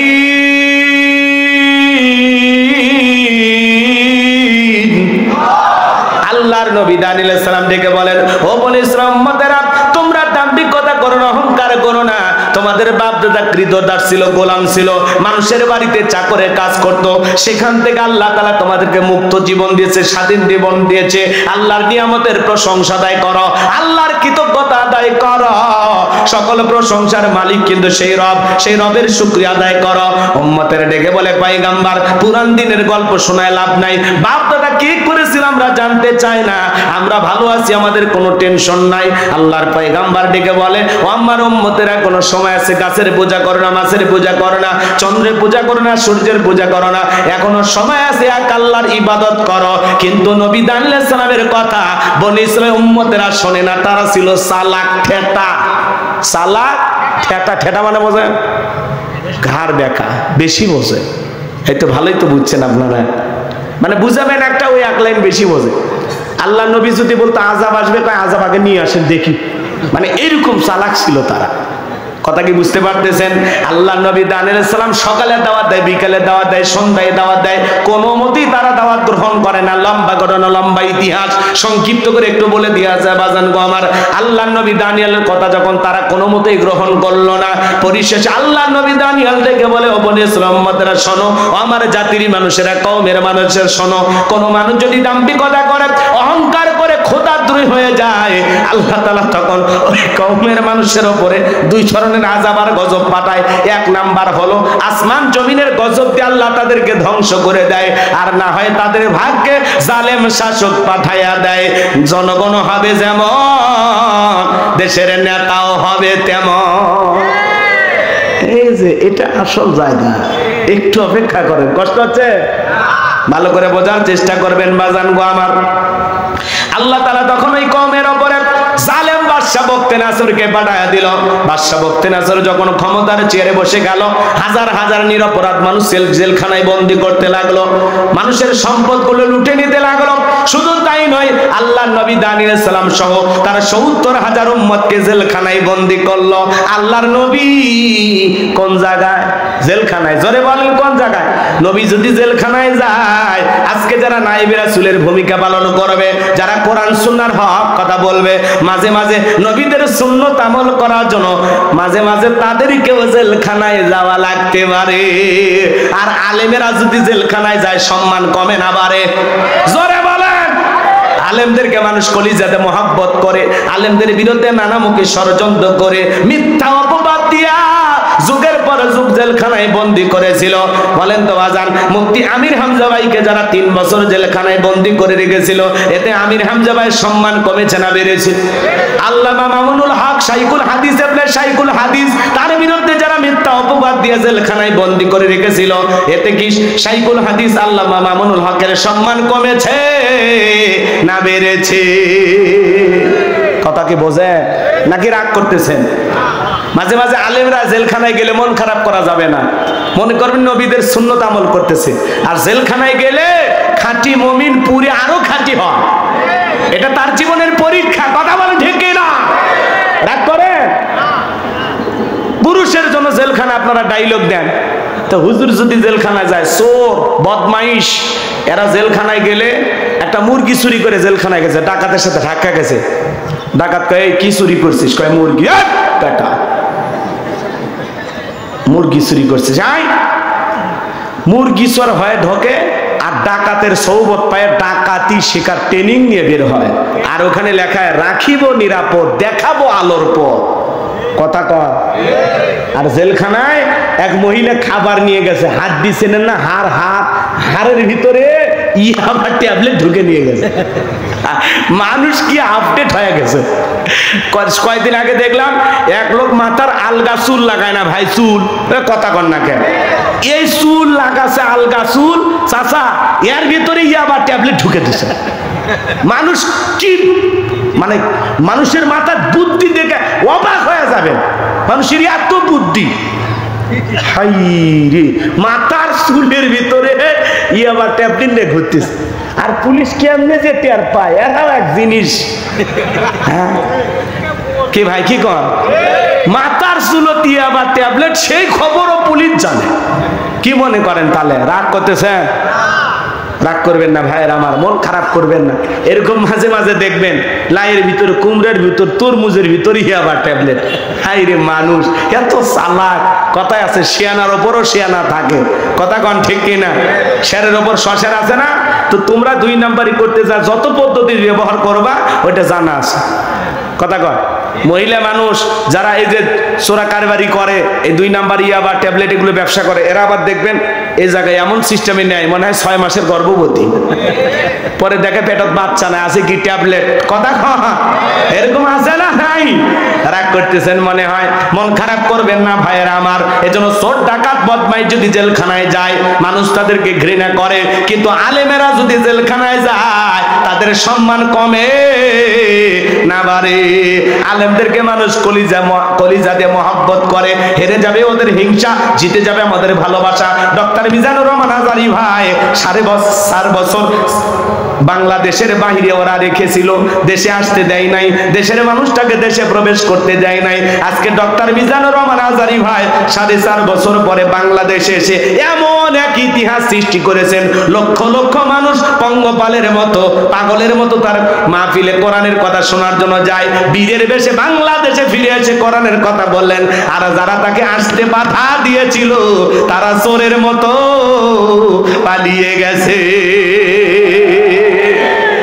আলেমদের সাথে লাগতে আসবেন না, কথা কন। মন খারাপ করেন নাকি? সামনের দিকে যায় ভাইরা আমার। আল্লাহর নবী দানিয়েল জেলখানায়, কথা মনে আছে না নাই? উম্মতকে ডেকে বলে, কি ব্যাপার, কই গেল তোমাদের দাম্ভিকতা, কই গেল অহংকার, কই গেল টাকার বয়রায়, কই গেল ভালো থাকার দিনের বড়ায়? এই দিনের ভয় তো আমি তোমাদেরকে দেখাইতেছিলাম। উম্মতরে ডেকে বলে, পয়গাম্বার যা করেছি ভুল করেছি, এখন থেকে আর ভুল করব না, আজ থেকে আপনি যা বলবেন আমরা তাই শুনবো। উম্মতের ডেকে বলে, পয়গাম্বার আর গাছের পূজা মাছের পূজা করব না, চন্দ্রের পূজা করব না, এখন থেকে একমাত্র আল্লাহর ইবাদত করব, আপনি যা বলবেন আমরা তাই শুনবো। নবী দানিয়েল ডেকে বলে, শোনো, সত্যি যদি তোমরা পরিবর্তন হতে চাও, রাত 12টার পরে আমি যখন আল্লাহ বলে ডাক দেব, আমার সঙ্গে তোমরা সবাই ঘুম থেকে জাগ্রত হয়ে আল্লাহ বলে ডাক দিবা। একমাত্র আল্লাহ তাআলাই পারেন আমাদেরকে জালেমের জেলখানা থেকে মুক্ত করার জন্য। এজন্য তওবা করতে হবে আল্লাহ তাআলার কাছে। আল্লাহর নবী দানিয়েল সালাম রাত 12টার পরে আল্লাহ বলে ডাক দিয়েছেন। সবাই একটু চিৎকার মেরে ডাক দেন আল্লাহ, একটু ভালোবেসে ডাক দেন আল্লাহ, আল্লাহু আকবার। আল্লাহ নবী দানিয়েল সালাম আল্লাহ বলে ডাক দিয়েছেন। পয়গম্বরের সাথে 70,000 উম্মত ঘুম থেকে জাগ্রত হয়ে আল্লাহ বলে ডাক দিয়েছেন। নবী দানিয়েল তাদেরকে নিয়ে সিজদায় লুটিয়ে বললেন, কাকুতি মিনতি সহকারে আল্লাহর কাছে দোয়া করতে লাগলেন, আল্লাহ আমার উম্মতেরা ভুল করেছে, নিজেদের ভুল বুঝতে পেরেছে, তারা এখন তওবা করে ফিরে আসতে চায়। আল্লাহ আপনি আমার উম্মতদেরকে মাফ করে দেন, একমাত্র আপনি পারেন জালেমের জেলখানা থেকে মুক্ত করে দিতে। নবী দানিয়েল যখন উম্মতদেরকে নিয়ে চোখের পানি ছেড়ে দিয়ে কাকুতি মিনতি সহকারে আল্লাহর কাছে দোয়া করেন, আমার আল্লাহ ডেকে বলে, পয়গম্বর আর কান্না করতে হবে না, চিন্তা থেকে মাথা উঠাও, আমি আল্লাহ তাআলা ওয়াসিরে জালেমের জেলখানা থেকে মুক্ত করার ব্যবস্থা করে দেব। বলুন সুবহানাল্লাহ। ওই রাত্রিতে আল্লাহ তাআলা বাদশা বখতে নাসরকে এমন একটা ভয়ঙ্কর মারাত্মক স্বপ্ন দেখায় দিয়েছে, ঘুম থেকে চিৎকার মেরে উঠছে। আশেপাশে সিকিউরিটি নিরাপত্তা কর্মী যারা আছে দৌড়ে আসে, বলে, নেতা এত জোরে চিৎকার মারলেন, ব্যাপারটা কি বুঝতে পারলাম না। বলে, চেহারার দিকে তাকায় দেখো না আমি কি টেনশনে আছি, তোমাদেরকে কেমনে বোঝাবো। এই দেশের যত স্বপ্নের তাবির কারক আছে, স্বপ্নের ব্যাখ্যা বলতে পারে, ওদেরকে দরবারে নিয়ে আসো। আগামীকাল সকালবেলা আমি একটা ভয়ঙ্কর স্বপ্ন দেখেছি, এই স্বপ্নের ব্যাখ্যা না জানা পর্যন্ত আমি আর ঘুমাইতে পারবো না। পরের দিন সকালবেলা বাদশার দরবারে হাজার হাজার মানুষ উপস্থিত হয়ে গেছে। জালেম বাদশা বখতে নাসর যখন তার স্বপ্নের কথা বলতে যাবেন, ওই মুহূর্তে আল্লাহ তাআলা বাদশার মেমোরি থেকে সমস্ত স্বপ্নের কথাগুলো নিয়ে যায় আল্লাহর নবী দানিয়েল সালামের মাথার মেমোরিতে সেভ করে দিলেন। বলুন সুবহানাল্লাহ। এই যুবক, একটা মোবাইলে যা আছে শেয়ারের মাধ্যমে আর একটা মোবাইলে পার করা সম্ভব কিনা? তাহলে বাদশার মাথার মেমোরিতে স্বপ্নের যত কথা আছে নবীর মাথার ভিতরে ঢুকানো আল্লাহর পক্ষে সম্ভব কিনা? সম্ভব। এইবার বাদশা বখতে নাসর যখন স্বপ্নের কথা বলতে যাবে, গতকাল রাত্রে কি যেন স্বপ্ন দেখলাম, বলতে পারে না, স্বপ্নের কথা ভুলিয়ে দিলেন তিনি কে? এইবার বাদশা বখতে নাসর মুহূর্তের মধ্যে ডায়লগ পরিবর্তন করে বলে, শোনো, গতকাল রাত্রে স্বপ্নে কি দেখেছি স্বপ্নের কথাও তোমাদেরকে বলতে হবে, স্বপ্নের ব্যাখ্যাও বলতে হবে। জনগণ ডেকে বলে, বাদশা এ তো পাগলামি কথা, স্বপ্ন দেখেছেন আপনি, আমরা কিভাবে বলবো? বাদশা কি স্বপ্ন দেখেছে দেশের জনগণ কি জানে না? এটা কি বলা সম্ভব? রাগ করেন? আপনার স্বামী স্ত্রী এক খাটে ঘুমান না আলাদা? বলতে শরম লাগে, কি কষ্ট পান? স্বামী স্ত্রী আপনারা এক খাটে ঘুমান, আপনার বউ স্বপ্নে আপনাকে বাদ দিয়ে আর একটা ছেলের হাত ধরে যদি পার্কে ঘোরাঘুরি করে, আপনি যদি টের পান কি করবেন? একজন কয় সেই পিটাবো, মানে আপনার অভ্যেস আছে নাকি? পিটানোর দরকার নাই, বাপ রে বাপ, বউ পিটানো যাবে না। রাগ করতেছেন? বউ পিটানোর জিনিস না, বউ হলো ভালোবাসার জিনিস। কথা বলে ঠিক কি না? কিন্তু সবাই ভালোবাসা পাওয়ার যোগ্য না। রাগ করতেছেন? এদিকে খেয়াল করেন আমার ভাইয়েরা, আমি গুনাহগার যে কথা বলতে চাচ্ছিলাম, দিল দিয়ে কথাগুলো বোঝার চেষ্টা করবেন। আপনার বউ স্বপ্নে কি দেখে আপনি জানেন না? স্বপ্ন তো স্বপ্নই, ওটাকে টের পাওয়া যায়। আবার আপনি স্বপ্নে আপনার বউকে বাদ দিয়ে আরেকটা মেয়ের হাত ধরে, সাবিনা পার্ক না কি নামছে, হ্যাঁ ওই পার্কে যায় ঘুরতেছেন রাজশাহীতে। আপনার বউ যদি টের পাইতো, গোদাগাড়ি রাজশাহীতে কি পার্ক হয়েছে না, সকিনা পার্ক না সাবিনা পার্ক, তো ওই জায়গায় যে আরেকটা মেয়ে কেনে ঘুরতেছেন, আপনার বউ যদি টের পাইতো কি করতো? ছাঁটা দিয়ে পিটায় ঘর থেকে বাইর করে দিতে। কথা কাটতে কেনা, স্বামী কি স্বপ্ন দেখে বউ জানে না, বউ কি স্বপ্নে দেখে স্বামী জানে না। স্বপ্ন তো স্বপ্নই। যুবকেরাও কিন্তু স্বপ্ন দেখে, কথা কয় না? অবিবাহিত যুবক ঘরের দেয়ালে দেখবেন খালি নায়িকাদের ছবি, টলিউড হলিউড বলিউড যা আছে সব নায়িকাদের ছবি দিয়ে সাজানো আছে। ঘুমানোর আগে নায়িকাদের চেহারার দিকে তাকায় আর বলে, হারি এরকম একটা বউ যদি পাইতাম জীবনটা ধন্য হয়ে যেত। ঘুমের ঘরে দেখে নায়িকার বুকের ওপর, কথা কোন ঠিক কিনা? যুবক আছে না? এখনকার যুবকেরা হলো স্মার্ট, বাপ রে বাপ। আগে চিঠি লিখতো মানুষ, প্রেম করতো, ভয় পাইতো। এই চিঠি মায়ের হাতে পড়ে না নির হাতে না মেয়েটার হাতে, ভয় পাইতো। আর এখন ডাইরেক্ট খালি SMS চলতেছে, সারা রাত জায়গায় জায়গা। কথা কন, এখনকার যুবকের আপডেট হয়ে গেছে। কলেজে পড়তে গেছে, বান্ধবীর চেহারাটা মলিন হয়ে গেছে, বলে তোমার চেহারা মলিন দেখলে ভালো লাগে না, তুমি দাঁড়াও আমি একটা কচি ডাব নিয়ে আসি। ডাবের দোকানদার যায়, বলে ভাই একটা ডাব দেন। ডাব কিনে নিয়ে আসছে, মেয়ে পাইপ দিয়ে ডাব কি সুন্দর করে খাইতেছে, বলে খাও। ছেলে তখন বলতেছে, তুমি একাই খাবে, আমারে কি দিবা না? বলে আমি আগে অর্ধেকটা খাই। কয় না, আমি একটু তোমার মুখে পাইপ লাগায় খাবো। এরকম দুষ্ট পোলাপান আছে না নাই? আহা, নিজের মা খাইছে কিনা খবর নাই না, বাবা খাইছে কিনা খবর নাই না, আর বান্ধবী না খাইলে ওর মাথা কাজ করেন। এরকম দুষ্ট পোলাপান আছে না না? নিজের মা বাবারে কোনোদিন ডাব কিনে খাওয়াইলি না, আর বান্ধবীরে ডাব কিনে খাওয়ায়, ফুচকে কিনে খাওয়ায়, চটপটি কিনে খাওয়ায়। কয় মামা দুইটা চটপটি হবে, ঝাল একটু বেশি হবে। কথা কয় না কে? ফুচকে নিয়ে দুইজন বসে আছে, নফল দোয়া তাসবিহ পড়ে, ছেলেও খায় না মেয়েও খায় না। ছেলে বলে তুমি আগে শুরু করো, লেডিজ ফার্স্ট। তখন বলতেছে না, তুমি কষ্ট করে নিয়ে আসলে তুমি বিল দিবে, খামাখা আমি কেন আগে খাবো? কথা কয় না? মেয়েরা কি বিল দেয়? ছেলেদের পকেট খালি করে। কথা কন ঠিক কিনা? আর রাগ করতেছেন না? থাকে এগুলো নাই বা বলি, কষ্ট হচ্ছে আপনাদের। এই যুব সমাজ নষ্ট হয়ে গেছে বাজার, এদেরকে একটু পরিবর্তন করা লাগবে। কার ফুচকার বিল দেয়? কার ফুচকার বিল দাও? এই ফুচকা চটপটি যদি নিজের বউরে খাওয়াইতা, কোন স্বামী যদি তার স্ত্রীর মুখে এক লোকমা খাবার তুলে খাওয়ায়, আল্লাহ রাস্তায় সদকা করলে যে সব, স্বামীর আমল নামায় আল্লাহ তাআলা সেই সব লিখে দেয়। আর আপনি ফুচকানে বসে আছেন বান্ধবী নিয়ে, মেয়ে বলে তুমি আগে খাও না, কয় আমি আগে না, তুমি আগে খাও। মেয়ে তখন বলতেছে এত কষ্ট করে সময় বের করে আসলাম, যদি তুমি তোমার হাত দিয়ে আমার একটু উঠায় খাওয়াও, তুলে খাওয়াইলে কি যে খুশি হব। ছেলে কয় কলিজায় লাগছে রে। কথা কয় না কেন? এখন বান্ধবীকে নিজের হাতে তুলে খাওয়াচ্ছে। আজকে যুব সমাজের চরিত্র নষ্ট করার জন্য মূল যে অস্ত্র, তার নাম হলো মোবাইল। যুব সমাজকে নষ্ট করে দিয়েছে। কথা কন ঠিক না? সারা রাত জায়গা জায়গা জানালা দরজা লাগাইয়া একা একা কম্বলের ভিতরে, ল্যাপের ভিতরে সারা রাত জায়গা মোবাইলে উল্টা পাল্টা ভিডিও দেখে। মা বাবা যখন দরজায় নক করে, এই রুবেল এই ভিতরে কি হয় রে? তখন বলে বাংলাদেশের স্বাধীনতার যুদ্ধ হয়েছে 1971 সালে, বর্তমানে ডক্টর ইউনূস ব্যাংককে সফরে আছে। মানে বই পড়ার ভান করে, পত্রিকা পড়ার ভান করে। কথা কন ঠিক কিনা? পিতা মাতা চলে যায়, আবারও মোবাইলে। কথা কন, কথা কন। দেশে মোবাইল আইছে, চিঠি বন্ধ হইয়াছে, দিওয়ানা বানাইছে, পোলা মাইয়ার মনের কথা ভাসে বাতাসে। ও দেখো পোলা ফানের মন বাদা ফেসবুকে, এখন মোবাইলে চ্যাটিং কইরা কাটায় সারাক্ষণ। এই মোবাইল পাইয়া দেখো মদনের মাইয়া, এই মোবাইল পাইয়া দেখো মদনের মাইয়া কি কাণ্ড ঘটাইছে। স্বামী সংসার রাইখা নাকি পলাইয়া গেছে, সে যে স্বামী সন্তান রাইখা নাকি পালাইয়া গেছে। দুই বাচ্চার মা, চার বাচ্চার মা পরকীয়া প্রেম করে আরেকটা ছেলের হাত ধরে পালিয়ে যায়। যে নারী স্বামী রেখে সন্তান রেখে আরেকটা পর পুরুষের হাত ধরে পালিয়ে যায়, ওটা নারী না, ওটা পাষাণী ডাইনি, বিশ্বাসঘাতক নারী। কেমনে পারলা মা? কেমনে পারলা বোন? স্বামী রাইকা সন্তান রাইকা আর একটা ছেলের হাত ধরতে কেমনে পারো?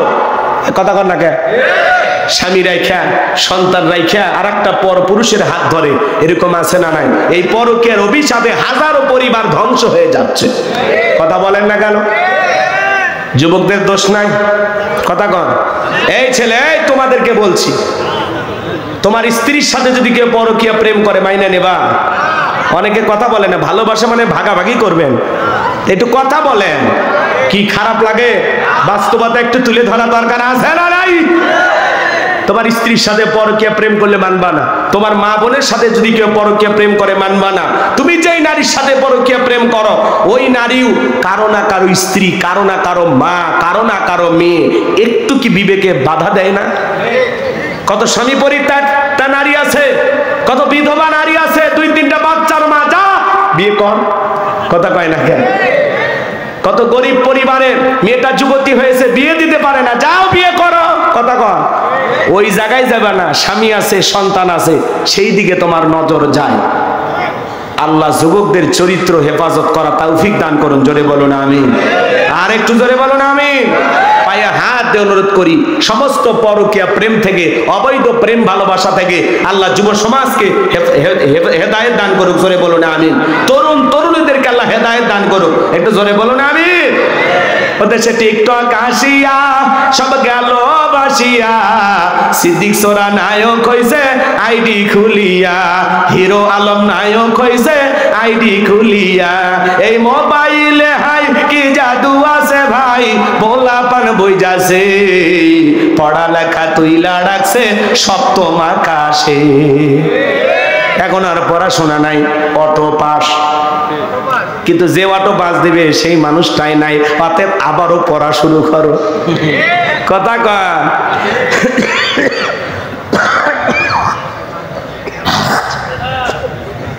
যিনি তোমাদেরকে অটো পাস করায় দিবে তিনি তো নাই, অতএব ভালো হয়ে যাও। আল্লাহ যুবকদের হেদায়েত দান করো। কোন কোন যুবক আছো বিয়ের আগে কোনো অবৈধ প্রেম ভালোবাসা করবা না, মা বাবার পছন্দের মেয়েকে বিবাহ করবা? হাত তুলে দেখাও।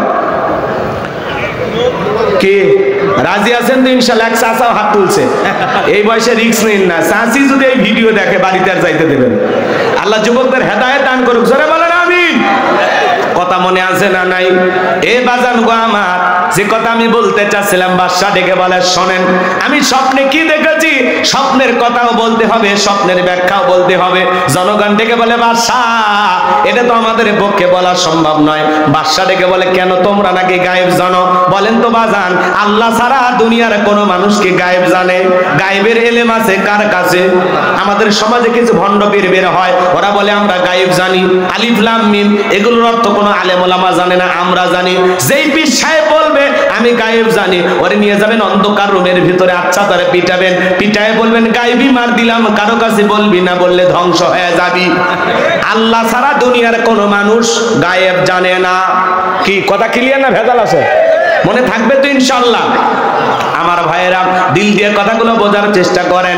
এইবার বাদশা বলতে নাসর ডেকে বলে, আমি তোমাদের 7 দিনের আলটিমেটাম দিলাম, এই 7 দিনের মধ্যে আমি স্বপ্নে কি দেখেছি স্বপ্নের ব্যাখ্যাও বলতে হবে এবং স্বপ্নের কথাও তোমাদেরকে বলতে হবে।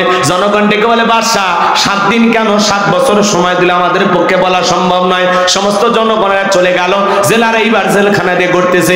আল্লাহ নবী দানিয়েল ডেকে বলে, জেলার দেখে মনে হয় টেনশনে আছেন। সমস্ত ঘটনা খুলে বলার পরে আল্লাহ নবী ডেকে বলে, জেলার তুমি তোমার বাদশার কানে খবর পৌঁছায় দাও, তোমার বাদশা স্বপ্নে কি দেখেছে আর এই স্বপ্নের ব্যাখ্যা কি হবে, দুইটাই আমার জানা আছে। জোরে কোন মারহাবা। এইবার জেলার যায় বলে, বাদশা আপনার টেনশনের ঔষধ পাওয়া গেছে, আপনি স্বপ্নে কি দেখেছেন আর এই স্বপ্নের ব্যাখ্যা কি হবে? জেলখানা একটা কয়েদি দিয়েছে নাম দানিয়াল, সে ব্যাখ্যা জানে। তাই নাকি? বলে হ্যাঁ। ঠিক আছে, যাও বাজানকে নিয়ে আসো। আল্লাহ নবী দানিয়ালকে যখন বলা হলো বাদশা তোমাকে ডেকেছে, আল্লাহ নবী দানিয়াল ডেকে বলে, শোনো বাদশার সামনে যাইতে রাজি আছি, আমার একটা শর্ত আছে, আমার 70,000 উম্মতকে আগে জেলখানা থেকে বের করে দেওয়া লাগবে, সবার শেষে আমি বের হব। চিৎকার মেরে বলুন সুবহানাল্লাহ। নেতৃত্ব যদি শেখা লাগে, নেতাগিরি যদি শেখা লাগে, নবীদের কাছ থেকে শেখা লাগবে। আপনি যাত্রার পিছনে মিছিল করতে যান, নওগাঁ শহরে মিছিল করতে গেছেন, নেতা পাইছে একখান ট্যাবলেট খান, ট্যাবলেট খান, ট্যাবলেট খান, যেখানে আমরা আছি সেখানে ট্যাবলেট খান, কবরে তোমরা কেন ওপরে? নেতার সাথে মিছিল করতে যায়, পুলিশ এসে 105 জনকে ধরে নিয়ে গেল, নেতা সহ। নেতার তো সকাল বিকাল জেলখানায় ঢোকে আর বের হয়, মামু খালুর অভাব নাই। কিন্তু আপনি গরিব মানুষ, রিক্সা চালান, ভ্যান চালান, মাঠে ময়দানে কাজ করেন। আপনার নেতা যদি আপনাকে ভালোবাসতো, ডেকে বলতো, শোনো আমার কর্মীরা আমাকে মহব্বত করে মিছিল করতে আসছে, একদিন রিক্সা না চালাইলে ওদের বাড়িতে আগুন জ্বলে না, পরিবারের মুখে খাবার উঠবে না। আমার একটা কর্মী জেলখানায় থাকা অবস্থায় আমি নেতা বাহিরে বের হব না, তারা হলো সত্যিকারের নেতা। আর আপনাকে বিপদে ফেলে নেতা জেলখানা থেকে বের হয়ে আসে, আপনার পরিবারের মুখে খাবার নাই, বউ বাচ্চা কান্নাকাটি করে, জামিনে আপনাকে সারাই দিয়ে লক্ষ লক্ষ টাকা খরচ করে। কথা কন। অতএব যেই নেতা আপনার বিপদে পাশে দাঁড়াবে, আপনার সুখে দুঃখে পাশে দাঁড়াবে, আপনার দুঃখ দেখে কাঁদে, আপনার সুখ দেখে হাসে, এমন নেতার পেছনে দৌড়ান লাগবে। যাত্রার পিছনে দৌড়ে বউ বাচ্চা বিপদে ফেলার কোনো দরকার, বুঝলে শুনে পা ফেলবে। কি বলেন? খালি যাত্রার পিছনে স্লোগান দেন, বল্টু ভাইয়ের চরিত্র ফুলের মতো পবিত্র, নামাজ পড়া এক ওয়াক্ত, গাঁজা খাই 5 ওয়াক্ত, ঘুম চুরিতে পাকা ভক্ত, শয়তানের 1 নাম্বার ভক্ত, হুজুরদের জন্য খুবই শক্ত, চুচে খাই গরিবের রক্ত। পোস্টারে লেখা আছে গরিবের বন্ধু, ভোট দিয়ে দেখেন গরিবের কয় নাম্বার শত্রু। কথা কন না কে? এজন্য যাত্রার পিছনে দৌড়ান যাবে না, ভালো মানুষ দরকার। কথা কন। সৎ যোগ্য নামাজি আল্লাহওয়ালাদেরকে দরকার। কথা বলেন। কথা যার মনে থাকে অল্পতে বুঝে নেবেন, বেশি গভীরে না যাওয়াই ভালো। আমার ভাইয়েরা, দিল দিয়া কথাগুলো বোঝার চেষ্টা করবেন। আমি গুনাহগার যে কথা বলতে চাচ্ছিলাম, এইবার জেলার আইসা বলতেছে, বাদশাহ যে আপনার স্বপ্নের ব্যাখ্যা জানে, তার একটা শর্ত আছে, তার 70,000 লোক জেলখানা আছে, তাদেরকে ছেড়ে দেওয়া লাগবে। এইবার বাদশাহ ডেকে বলে, জেলার ওই যুবক, ওই ছেলেটা যদি বলে এই জেলখানা কেন, তামাম পৃথিবীর জেলখানার আসামি ছেড়ে দিতে রাজি, বাজান যা বলে তুমি তাই করো, জোরে কোন মারহাবা। এইবার আল্লাহর নবী দানিয়েল আলাইহিস সালামের সমস্ত উম্মতদেরকে জেলখানা থেকে বের করে দেওয়া হলো। আল্লাহর নবী দানিয়েল আলাইহিস সালাম যখন বাদশার দরবারে প্রবেশ করবেন, দরবারে প্রবেশের নিয়ম হলো যত মানুষ দরবারে প্রবেশ করে মাথাটা নত করে প্রবেশ করা লাগে, কিন্তু আল্লাহর নবী দানিয়েল কি কোনো জালেমের কাছে মাথা নত করতে পারে? ইয়্যাকা না'বুদু ওয়া ইয়্যাকা নাস্তাঈন, আমরা তোমার ইবাদত করি, তোমার গোলামি করি, সাহায্য তোমার কাছে চাই, আল্লাহ ছাড়াই মাথা দুনিয়ার কারো কাছে নত করা যাবে না। দেহটাকে আঁটোসাঁটো করলেন, মাথাটাকে উঁচু করে সুন্দর করে দরবারে প্রবেশ করলেন। এমন দৃশ্য দেখার পরে বাদশা ভক্তেরা জোরে ডেকে বলে, বাজান যত মানুষ আমার দরবারে প্রবেশ করে মাথা নত করে, তুমি কেন মাথা নত করলা না? আল্লাহর নবী দানিয়েল আলাইহিস সালাম ডেকে বলে, আপনার স্বপ্নের কথা যে আমার মাথার মেমোরিতে সেভ করে দিয়েছে, তার কথা হলো তাকে সারা দুনিয়ার কারো কাছে মাথা নত করা যাবে না। আমি যদি মাথা নত করতাম, আপনার মতো যদি স্বপ্নের কথা ভুলিয়ে দিত, আপনি টেনশনে মারা যেতেন, আমাকে মেরে ফেলতেন। তখন ডেকে বলে, বাজান আসলেই তোমার মাথায় বুদ্ধি আছে, তুমি একটা জ্ঞানী মানুষ, জোরে কোন মারহাবা। কথাগুলো বোঝার চেষ্টা করবেন। এইবার বাদশা বক্তে নাসর নিজে চেয়ার থেকে উঠলেন আর আল্লাহর নবী দানিয়েল আলাইহিস সালামকে চেয়ারে বসায়া দিলেন। তাহলে জেলখানা থেকে বের করে চেয়ারে বসায়া দেন, তিনি কে? সে আল্লাহ যো আছে না নাই? বয়সটা মনে একটু বেড়ে গেছে, একটু জোরে কর না, নাউজুবিল্লাহ।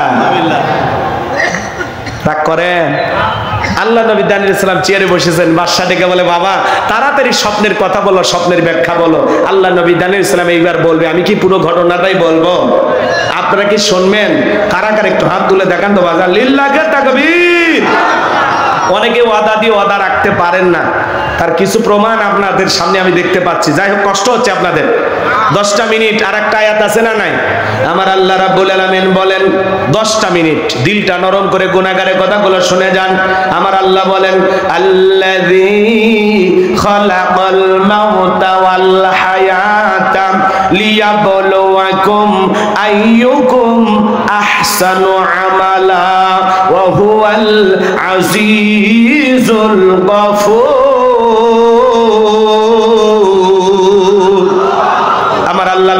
আমার আল্লাহ রাব্বুল আলামিন ডেকে বলেন, আল্লাযী খালাকাল মাউতা ওয়াল হায়াতা, যিনি সৃষ্টি করেছেন মৃত্যু আর জীবন, লিয়াবলুয়াকুম আইয়ুকুম আহসানু আমালা। আমার আল্লাহ ডেকে বলেন, আমি পরীক্ষা করে দেখব আমলের দিক দিয়ে কার আমল কত বেশি উত্তম, কার আমল কত বেশি সুন্দর। আল্লাহ তাআলা মৃত্যু আর জীবনের মাঝামাঝি যে সময়টা আপনাকে আমাকে দিয়েছেন, এই সময়টা আল্লাহ তাআলা আপনাকে আমাকে দিয়েছেন উত্তম আমল করার জন্য। দুনিয়া হলো পরীক্ষা দেওয়ার জায়গা। কি দেওয়ার জায়গা? ফলাফল পাওয়া যাবে কোথায়? আখিরাতে। দুনিয়াতে কোনো ফলাফল নাই। ফলাফল কোন জায়গায়? আর এদিক খেয়াল করেন, আমরা যদি আল্লাহর গোলামি সঠিকভাবে করতে পারি, এই গোলামির বেতন হিসাবে, ফলাফল হিসাবে আল্লাহ তাআলা আপনাকে আমাকে দেবেন জান্নাত। বলুন সুবহানাল্লাহ। দিল দিয়ে কথাগুলো বুঝবেন, অন্তরটা একটু নরম করেন। আয়াতের শুরুতে আল্লাহ কি বলেন? আল্লাযী খালাকাল মাউতা ওয়াল হায়াতা, যিনি সৃষ্টি করেছেন মৃত্যু আর জীবন। সর্বপ্রথম আল্লাহ তাআলা মৃত্যুর কথা কেন বললেন? বাজান গো আমার, পৃথিবীর যত ক্ষমতাধর নেতা হোক, বলেন তো মৃতকে জীবিত করার ক্ষমতা কোন নেতার আছে? যারা শহীদ আবু সাঈদের বুকে গুলি চালিয়েছিল, যেই নেতারা বড় বড় কথা বলেছিল, একটা শহীদ আবু সাঈদকে ফিরে দেওয়ার ক্ষমতা কারো আছে? জোরে বলেন আছে? ভাইরা আমার, দিল দিয়া কথাগুলো বোঝার চেষ্টা করবেন। আমি যে কথা আপনাদের উদ্দেশ্যে বলতে চাই, গভীর মনোযোগ দিবেন। আল্লাযী খালাকাল মাউতা ওয়াল হায়াতা, যিনি সৃষ্টি করেছেন মৃত্যু আর জীবন। সর্বপ্রথম আল্লাহ তাআলা মৃত্যুর কথা কেন বলেন বাজান?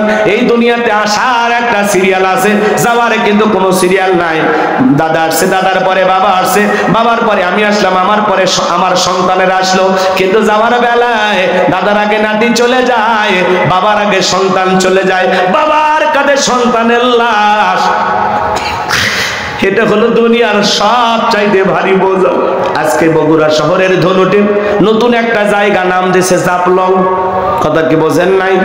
এই জায়গায় একটা ছেলে গোসল করতে গিয়া পানিতে ডুবে মারা গেছে। তার মা বাবারা হাজারি কান্নাকাটি, চোখের পানি ছেড়ে দিয়ে কান্নাকাটি করতেছে। বাবা সন্তানের লাশ ধরে হাউমাউ করে কাঁদে, সন্তান পানিতে ডুবে মারা গেছে। আজকে বগুড়া ধনুটের খবর বাজান গো আমার। মা কান্না করে, বাবা কান্নাকাটি করে। বাবা মা জীবিত থাকা অবস্থায় সন্তানটা যদি মারা যায়, এই দুঃখ, এই কষ্ট, এই ব্যথা মা বাবা সারা দুনিয়ার কেউ বুঝতে পারবে না। সন্তানের কাঁধে লাশ, বাবার কাঁধে সন্তানের লাশ, এটা দুনিয়ার সব চাইতে ভারী বোঝাই, বোঝা বহন করা যায় না। একটা সন্তান দুনিয়াতে আসবে 9 মাস 10 মাস আগে খবর পাওয়া যায়, কিন্তু একটা মানুষ দুনিয়ার থেকে মৃত্যুবরণ করবে 9 সেকেন্ড আগেও জানে না কার কখন মৃত্যু হবে। কুল্লু নাফসিন যায়িকাতুল মাউত, প্রত্যেক প্রাণীকেই মৃত্যুর স্বাদ গ্রহণ করা লাগবে। দুনিয়া থাকার জায়গা না, সবাইকে বিদিন নিয়ে চলে যাওয়া লাগবে।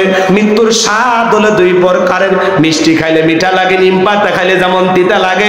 যারা ঈমানদার, যারা হলো নেক আমল করেছে, আল্লাহর প্রিয় গোলাম হয়েছে, তাদের মৃত্যুটা হবে মিঠা। মায়ের কোলে দুধ পান করতে করতে শিশুটা যেমন ঘুমের মধ্যে চলে যায়, যারা ঈমানদার তারা তেমনি ভাবে দুনিয়া থেকে বিদায় নেবে, টেরও পাবে না। বলুন সুবহানাল্লাহ। কিন্তু যারা আল্লাহর অবাধ্য গোলাম, নাফরমান বেঈমান, এদের মৃত্যুর যন্ত্রণা বড় ভয়ঙ্কর। পা থেকে মাথা পর্যন্ত রুহটা ছোটাছুটি করবে। দেখেন না, চোখগুলো বড় বড় করে পেশাব পায়খানা করে দেয়, গালি দিতে দিতে মারা যায় কত মানুষ। মৃত্যুর স্বাদ গ্রহণ করে দেখে মনে হয় আহারে কি ভয়ঙ্কর ভাবে বিদায় নিতেছে। এ বাজার, আজ হোক কাল হোক আপনাকে আমাকে মৃত্যুবরণ করতে হবে, দুনিয়া থাকার জায়গা না। হে যুবক, আল্লাহ তাআলা বলেন আইনামা তাকুনু ইদরিকুমুল মাউতু ওয়ালাউ কুনতুম ফি বুরুজিম মুশাইয়াদা। সূরা নিসার 78 নম্বর আয়াত। আল্লাহ ডেকে বলেন, যেখানে থাকো, যে অবস্থায় থাকো, মৃত্যু তোমাদেরকে ধরবেই। মৃত্যু থেকে পালানোর কোনো রাস্তা খোলা নাই। আল্লাহ নবী ইদ্রিস আলাইহিস সালামকে জিজ্ঞাসা করা হয়েছিল, ও আল্লাহ নবী ইদ্রিস, মৃত্যুর যন্ত্রণা আপনার কাছে কেমন মনে হয়েছে? আল্লাহ নবী ইদ্রিস আলাইহিস সালাম ডেকে বলেন, জ্যান্ত ছাগলের গা থেকে চামড়া খসাইলে ছাগলের যেমন কষ্ট হয়, মৃত্যুর যন্ত্রণা আমার কাছে তেমনি কষ্টকর মনে হয়েছে। আমার ভাইরা, মৃত্যুর যন্ত্রণা কত ভয়ঙ্কর, কত কঠিন। বিশ্ব নবীর ইন্তেকালের সময় ফাতেমা চোখের পানি ছেড়ে দিয়ে কান্না করেন। নবী আমার ডেকে বলে, মা ফাতেমা, তোমার চোখের পানি আমার সহ্য হয় না মা, তোমার কানটা আমার মুখের কাছে লাগায়া দাও। নবীজি ফিস ফিস করে কি যেন বললেন, হযরতে ফাতেমার কান্না বন্ধ হয়ে গেল। আম্মা জান আয়েশা জিজ্ঞাসা করেন, ও আমার মেয়ে ফাতেমা, তোমার আব্বা জানি কি এমন বলেছে মা, যার কারণে তোমার কান্না বন্ধ হয়ে গেল? হযরতে ফাতেমা ডেকে বলেন, আম্মা জান, আমার বাবা বলেছেন, বাবার ইন্তিকালের পরে সর্বপ্রথম বাবার সাথে আমার সাক্ষাৎ হবে। জিবরাইল আসলেন, নবীকে সালাম দিলেন, আসসালামু আলাইকুম ইয়া রাসূলুল্লাহ ইয়া হাবিবাল্লাহ হুজুর। আল্লাহ তাআলা আপনার শরীরের অবস্থা জানতে চেয়েছেন। আল্লাহ জানার পরেও জানতে চায়। নবী আমার ডেকে বলে, জিবরাইল আগের চাইতে অনেকটা ভালো আছি আলহামদুলিল্লাহ। কিছুক্ষণ পরে আসমান থেকে জিবরাইল আবার আসলেন, ডেকে বলে, নবী গো, আসমান থেকে আজকে আমি একা আসি নাই, আর একজন ফেরেশতা এসেছেন যার নাম হলো মালাকুল মউত। আপনার অনুমতির অপেক্ষায় দাঁড়িয়ে আছেন। নবী আমার অনুমতি দিলেন, মালাকুল মউত ভিতরে প্রবেশ করলেন, নবীকে সালাম দিলেন, ডেকে বলেন, নবী গো, আপনি যদি অনুমতি দেন তাহলে আপনার রূহটা বের করব, আর আপনি যদি অনুমতি না দেন তাহলে আমি ফেরত চলে যাব। আমার আল্লাহ ডেকে বলেছেন, যতদিন আমার বন্ধুর মনে চায় ততদিন আমার বন্ধু দুনিয়ার জমিনে থাকবে। ও নবী, আপনি যদি অনুমতি দেন তাহলে আপনার রূহটা আমি বের করব। বিশ্ব নবী ডেকে বলে, মালাকুল মউত আর কি কোনোদিন আসবা না? বলে, আবারও আসবো, যেদিন আল্লাহ তাআলা আমাকে পাঠাবেন। নবী আমার ডেকে বলে, মালাকুল মউত আর আসতে হবে না, তুমি তোমার দায়িত্ব পালন করতে পারো। এইবার নবীর রূহটা বের করার জন্য যখন মালাকুল মউত বুকের উপরে দুইটা হাত রেখে দিয়েছে, নবী আমার ডেকে বলে, মালাকুল মউত রে, আর সহ্য করতে পারি না, তাড়াতাড়ি আমার বুকের উপর থেকে হাতটা সরাইয়া দাও। নবী চোখের পানি ছেড়ে দিয়ে কান্না করেন, আর থেকে বলেন, এই যদি হয় মৃত্যুর যন্ত্রণা, আমার উম্মতেরা সহ্য করতে পারবে না। মালাকুল মউত ডেকে বলে, নবী বিশ্বাস করেন, এই পৃথিবীর সব চাইতে কম কষ্ট দিয়া আপনার রূহটা আমি বের করার চেষ্টা করতেছি। আমার আল্লাহ বারবার বলেছেন, মালাকুল মউত রে, আজকে এমন একজন মানুষের কাছে জানি আমি আল্লাহ যারে বড় বেশি ভালোবাসি, খবরদার মালাকুল মউত বেয়াদবি যেন না হয়। বিশ্বাস করেন গো নবী, আপনার রূহটা বের করার জন্য আমি পৃথিবীর সব চাইতে বেশি সতর্কতা অবলম্বন করে আপনার রূহটা বের করার জন্য আমি চেষ্টা করতেছি। দ্বিতীয়বার যখন হাতটা রেখে দিলেন, নবী আমার চোখের পানি ছেড়ে দিয়ে কাঁদেন, আর দেখে বলেন, মালাকুল মউত আর সহ্য করতে পারি না, হাতটা সরায় না। এই যদি হয় মৃত্যুর যন্ত্রণা, আমার উম্মতেরা সহ্য করতে পারবে না। মৃত্যুর আগে উম্মতের কথা বলে না, বলুন সুবহানাল্লাহ। ডেকে বলে, মালাকুল মউত আমারে ওয়াদা দাও, আমার উম্মতের রূহটা বের করার সময় কষ্ট দিবা না। ডেকে বলে, নবী আপনার উম্মতের মধ্যে যারা আপনার আদর্শ মোতাবেক চলবে, ও নবী আল্লাহর বিধান মোতাবেক চলবে, যারা হবে নেককার মুমিন মুত্তাকি, কথা দিলাম গো নবী, তাদের রূহটা বের করার সময় ইহসান করব, তাদের কম কষ্ট দিয়ে আমি রূহটা বের করার চেষ্টা করব। নবী আমার ডেকে বলে, মালাকুল মউত যখন তুমি আমার বুকের উপরে হাত রেখে দিয়েছো, মনে হয় উহুদ পাহাড়টা আমার বুকের উপরে চেপে ধরা হয়েছে। এইবার তৃতীয়বার যখন হাতটা রেখে দিলেন, নবীজির রূহটা যখন বের হয়ে যাবেন, মৃত্যুর সময় নবী কয়েকটি কথা বললেন, উম্মতের উদ্দেশ্যে বলে গেলেন, আমার উম্মতেরা আসসালাত আসসালাত, আমার উম্মতেরা নামাজ নামাজ। নবীজির রূহটা বের হয়ে যাচ্ছে, ওই সময়ও উম্মতদেরকে বলে গেলেন, আসসালাত আসসালাত আসসালাত, আমার উম্মতেরা নামাজ নামাজ নামাজ নামাজ ছাইরো। নবীর জীবনের শেষ কথাটা কি আমরা আমল করতে পারবো? আজকের মাহফিল থেকে কারা কারা আছেন যে হুজুর আজকে থেকে ওয়াদা দিলাম জীবনে কোনোদিন 5 ওয়াক্ত নামাজ আর ছাড়বো না? কারা কারা হাত তুলে ওয়াদা দেন? নামাজ পড়বেন তো ইনশাআল্লাহ? আল্লাহ আমাদের সবাইকে 5 ওয়াক্ত নামাজি বানায়া দেন। জোরে বলেন আমিন। আর একটু জোরে বলুন আমিন। হাত নামান ভাইয়েরা আমার, এই দুনিয়া থাকার জায়গা না। বাল তুসিরুনাল হায়াতাদ দুনিয়া ওয়াল আখিরাতু খায়রুম ওয়া বাকা। তোমরা দুনিয়ার জীবনকে প্রাধান্য দিচ্ছ, অথচ আখিরাতের জিন্দেগি চিরস্থায়ী। যেই জীবনের শুরু আছে শেষ নাই, এই দুনিয়ার জীবন আজ হোক কাল হোক শেষ হয়ে যাবে। আমরা বেঁচে আছি এটাই অস্বাভাবিক, মৃত্যু হবে এটাই স্বাভাবিক। দুনিয়াতে কেউ থাকবে না, সবাইকে যেতে হবে। দুনিয়া থাকার জায়গা না। বিল্ডিং আমানত যতই গড়েন, যতই টাকার মালিক হন, যমুনা গ্রুপের মালিক বিদায় নিয়েছে, আপনাকে আমাকে বিদায় নিতে হবে। এমপি মন্ত্রী মারা যায়, রাজা বাদশা মারা যায়, আপনাকে আমাকেও যেতে হবে। দুনিয়া থাকার জায়গা না। সবার জন্য একই কাপড়ের কাপড়, সবার জন্য 3.5 হাত ঘর। কথা বলেন ঠিক কিনা? দুনিয়া থাকতে পারবেন না। কার জন্য এত ইনকাম করতেছেন, কার জন্য এত টাকা পয়সা, কিসের বাহাদুরি, সব শেষ হয়ে যাবে। কথা বলেন ঠিক কিনা? আজকে মরলে কালকে 2 দিন, পরের দিন কেউ কাঁদবে না। যাদের জন্য করলা কামাই, মরলে তারা চিনবে না। আজকে মরলে কালকে 2 দিন, পরের দিন কেউ কাঁদবে না। যাদের জন্য করলা কামাই, মরলে তারা চিনবে না। থাকতে সময় করো আমল, ঈমান করো খাঁটি। তোমার আমার শেষ ঠিকানা 3.5 হাত মাটি। তোমার আমার শেষ ঠিকানা 3.5 হাত মাটি। আজকে দুনিয়ার লোভে পড়ে খেলতাম আশায় ব্যস্ত থাকি। আহারে, বাজারে যায়, আজান হয়, কিছু মানুষ মসজিদে যায়, আর আমরা দুনিয়ার বাজার নিয়ে ব্যস্ত থাকি।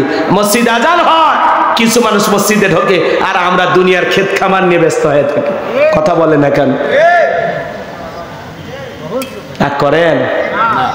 জাহান্নামে যারা যাবে ওদেরকে জিজ্ঞাসা করা হবে, আদিল মুজরিমিন মা সালাকাকুম ফি সাকর, কোন অপরাধে সাকর নামক জাহান্নামে এসেছো?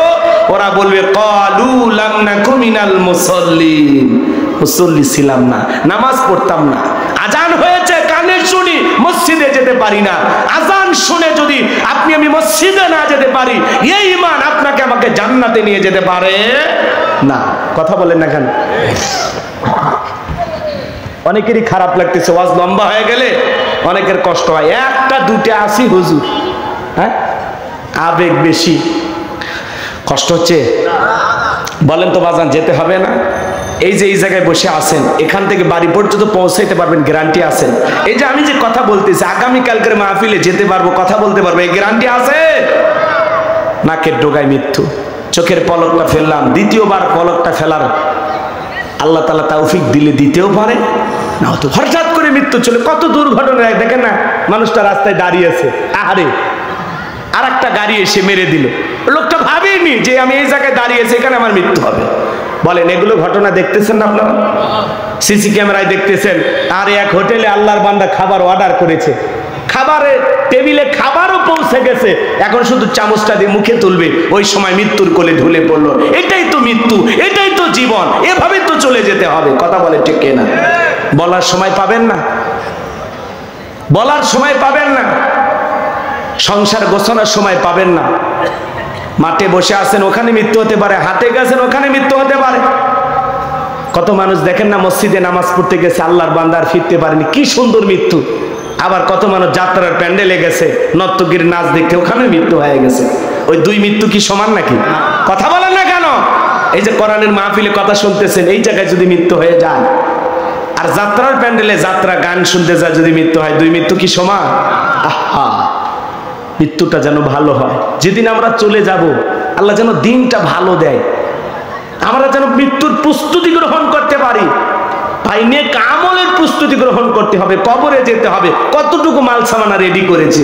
আপনি যদি 7 দিনের জন্য কক্সবাজারে যান, আপনার একটা ব্যাগ থাকে, ওই ব্যাগের ভিতরে প্রয়োজনে কাপড় থাকে, মোবাইল চার্জার, অনেক কিছু থাকে, টাকা পয়সা যা যা প্রয়োজন সব নিচ্ছেন।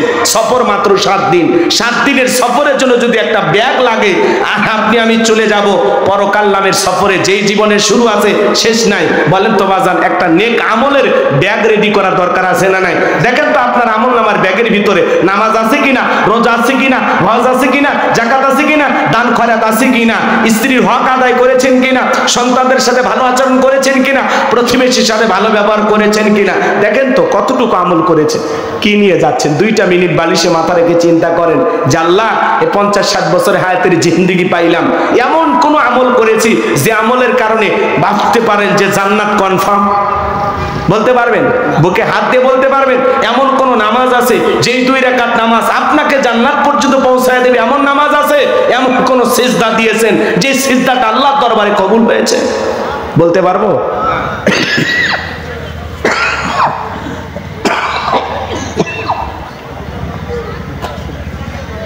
আমার ভাইয়েরা, এই জন্য বলতে চাই, আসুন না, আজকে কি বার? কথা কয় না, আজকে কি বার? শুক্রবার। আজকে যখন আমরা বাড়িতে চলে যাব, ফজরের নামাজের সময় আমাদের ঘুম ভাঙবে, এমনও সময় হতে পারে আজকের মাহফিলের কোন শ্রোতা ফজরের নামাজের সময় মসজিদের মাইকে এলান হবে, এই গ্রামের অমুক ব্যক্তি মারা গেছে, ইন্না লিল্লাহি ওয়া ইন্না ইলাইহি রাজিউন। গত বছর এই মাহফিলের শ্রোতা ছিল, আজকে কবরে শুয়ে আছে। কথা বলেন না কেন? এটাই তো জীবন। দুনিয়া থাকতে দেবে না, স্বার্থের দুনিয়া কেউ কাউকে জায়গা দেবে না। দুনিয়াতে থাকার কোনো সুযোগ নাই, সবাইকে যেতে হবে। আপনি যেদিন মৃত্যুবরণ করবেন ওই দিনও আপনার লাশটা রেখে মানুষ খাওয়া দাওয়া করবে। আপনি যেদিন মারা যাবেন ওই দিন আপনার স্ত্রী খাবার খাবে, আপনার সন্তান খাবার খাবে। পাশের প্রতিবেশীরা রান্না করে নিয়ে এসে বলবে, তোমার মা মারা গেছে, তোমার বাবা মারা গেছে, তুমি তো না খায় আসো। বাবা আমি একটু রান্না করে নিয়ে আসছি, একটু খাও। চাচা নিয়ে আসবে রান্না করে, বড়প্পা নিয়ে আসবে রান্না করে, খালা নিয়ে আসবে রান্না করে। আরে ভাই, যেদিন মারা গেছে ওই দিনও কয়েক দল মানুষ আপনার মুখে খাবার তুলে দেওয়ার জন্য খাবার নিয়ে আসবে। আগে যা খান তার চাইতে বেশি খাইতে পারবেন। এই তো জীবন। কথা বলেন না কেন? কি মনে করেন আপনার মৃত্যুর 7 দিন পার না হতে আপনার সন্তানের মুখে হাসি ফুটবে আর আপনার কথা চিন্তা করবে না? আপনার মৃত্যুর 7 দিন পার না হতে আপনার স্ত্রী ছোট লিপস্টিক লাগায় ঘুরবে। কথা বলেন না কেন? কি মনে করেন আপনার জন্য পুরো দুনিয়াটা থেমে থাকবে? ভুল ভাবতেছেন, ভুল। আপনি মারা গেলেও সব আপন গতিতে চলবে, আপনার জন্য দুনিয়ার কোনো কিছু থেমে থাকবে না, কোনো কিছু থেমে থাকবে না। কথা বলেন ঠিক কিনা? আমরা বেশি প্রাধান্য দিতে গিয়ে আমরা আখিরাতকে দূরে ঠেলে দিয়েছি। আসুন না আখিরাতকে কাছে টানি, দুনিয়াকে দূরে ঠেলে দিই। আল্লাহ পাক আমাদের সবাইকে নেক আমলের প্রস্তুতি গ্রহণ করার তৌফিক দান করুন। একটু চিল্লায় বলুন আমিন। তাহলে আল্লাহ বলেন লিয়াবলুয়াকুম আইয়ুকুম আহসানু আমালা। আমি আল্লাহ পরীক্ষা করে দেখব কার আমল কত বেশি উত্তম। যার আমল ভালো তার আখিরাত ভালো, যার আমল খারাপ তার আখিরাতটা হয়ে যাবে বরবাদ। কথা বলেন ঠিক কি না? এই জন্য নেক আমলের প্রস্তুতি গ্রহণ করতে হবে। বিশ্বনবী বলেন কয়লা রাসূলুল্লাহ সাল্লাল্লাহু আলাইহি সাল্লাম ইন্নামাল কুবুরু রাউযাতুম মিন রিয়াদিল জান্নাহ আও হুফরাতুম মিন হুফারিন নার। রাহু তিরমিজি। বিশ্বনবী ডেকে বলেন যে ব্যক্তির আমল ভালো মৃত্যুর সঙ্গে সঙ্গে আল্লাহ তাআলা তার কবরটাকে জান্নাতের বাগান বানায় দিবেন। বলুন সুবহানাল্লাহ। আর যে ব্যক্তির আমল খারাপ আও হুফরাতুম মিন হুফারিন নার, তার কবরটা হয়ে যাবে জাহান্নামের আগুনের গর্ত। একবার যদি কারো কবর জাহান্নামের আগুনের গর্ত হয়ে যায় তার বাঁচার কিন্তু কোনো উপায় নাই। নবী আমার এক জায়গায় বসা, আসমান থেকে জিবরাইল আসলেন, ডেকে বলেন নবী গো এই মুহূর্তে একটা আওয়াজ হইল, আপনি কি শুনতে পাইছেন? আমার নবী বলে হ্যাঁ আমি শুনতে পেয়েছি। জিবরাইল ডেকে বলেন নবী গো আজ থেকে 70 বছর আগে আল্লাহ তাআলা জাহান্নামের গর্তের মুখে একটা পাথর ছেড়ে দিয়েছেন, এই মাত্র জাহান্নামের তলদেশে পাথরটা পৌঁছাইলো। চিন্তা করেন বাজান, একটা পাথর ছেড়ে দিলেন 70 বছর যদি সময় লাগে নিচে পড়তে, আল্লাহ না করুক আপনার আমার গুনাহের কারণে আসমান জমিনের মালিক আল্লাহ বেজার হইয়া একবার যদি জাহান্নামের আগুনের গর্তে ফেলে দেয় আপনার আমার বাঁচার কিন্তু কোনো উপায় নাই। ইন্নাহা সাআত মুস্তাকাররাও ওয়া মুকামা। নিশ্চয়ই আবাসস্থল হিসাবে, বসতির জায়গা হিসাবে ওই জাহান্নাম একটা নিকৃষ্ট একটা স্থান, নিকৃষ্টতম একটা স্থান। জাহান্নাম সুখের জায়গা না, ওইটা হলো যন্ত্রণার কারখানা। যারা গুনাহে অন্ধকার কবরে যাবে, ওই কবরের ডানের মাটি বামে চলে যাবে, বামের মাটি ডানে চলে যাবে। এমন জোরে সাপ দেবে বাজান, এক পারো জোরে হার অন্য পাজরে ঢুকে যাবে। কবরে থাকা বিষাক্ত সাপ ছবল মারবে, পা থেকে মাথা পর্যন্ত বিষের যন্ত্রণায় দেহটা জ্বলে পড়ে শেষ হয়ে যাবে।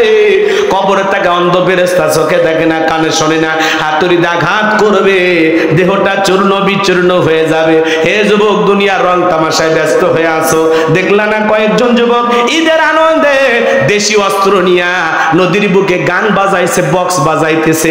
সেনাবাহিনী যখন নৌকা নিয়ে গেল, ওই যুবকেরা গান বাজনা বাদ দিয়ে নদীর উপরে ঝেপে ঝেপে পড়লো, নিজেকে বাঁচানোর জন্য নদী সাঁতরায় সাঁতরায় পার হয়ে যাইতেছে। তুমি দুনিয়ার রং তামাশায় নদীর ভিতরে বক্স বাজাইতেছো, গান বাজাইতেছো, আর একটা সেনাবাহিনীর পুলিশের গাড়ি থেকে দৌড়ে পালায় গেলা। তুমি কি মনে করো দুনিয়াতে গান বাজাইতেছো? হয়তো বা দুনিয়ার পুলিশকে দেখে তুমি নৌকা থেকে লাফ দিতে পারো। কথা বোঝেন নাই? আপনারা ভিডিওটা দেখছেন না? যুবকেরা নদীর ভিতরে গান বাজাইছে, হই হুল্লার করতেছে, হাফ প্যান্ট পইরা গেঞ্জি পইরা দেশি অস্ত্র নিয়ে রং তামাশা করে নাচানাচি করতেছে। যখনই সেনাবাহিনী আসছে, সমস্ত যুবক নৌকা থেকে লাফায়া লাফায়া জান আগে বাঁচা। তো আল্লাহর ফেরেশতাদেরকে যদি এইভাবে দেখা যেত যে আমার আমলনামাগুলো লিখতেছে, তাহলে আপনি আমি সতর্ক হইতাম। কবরস্থানের পাশ দিয়ে হেঁটে যায় গান শুনতে শুনতে। কথা কয় না ভাই? একটু ভয় কাজ করে না? এখানে যে শুয়ে আছে, এই গ্রামে বসবাস করত, তোমার মতো যুবক নাই, কবরে শুয়ে আছে। তোমাকেও যেতে হবে। আজকে দুনিয়া রং তামাশা, গান বাজনা, এগুলো নিয়ে ব্যস্ত আছি। কানে ইয়ারফোন লাগায় গান শুনতেছো, বলা যায় না ওই অবস্থায় তোমার মৃত্যু হতে পারে। তুমি বক্স বাজাইয়া বাসের উপরে লাফালাফি করতেছো, ওই অবস্থায় মৃত্যু হয়ে যেতে পারে। কথা বলে ঠিক কিনা? কখন মৃত্যু হবে? হঠাৎ করে মরণটা চলে আসবে ভাই, বলা যায় না। কত নর্তকী নাচতে নাচতে মারা গেল, কত যুবক আনন্দ ফুর্তি করতে করতে মারা গেল। কথা বলেন না কেন? কত যুবক এই যে দেখলেন না, ঈদের দিনে ঈদের জামা কিনেছে, হারে ঈদের উৎসব করবে, গাড়ি দুর্ঘটনায় মারা গেল, নতুন জামা পরে আছে আর পাশে লাশটাও পরে আছে। কথা বলেন ঠিক কিনা?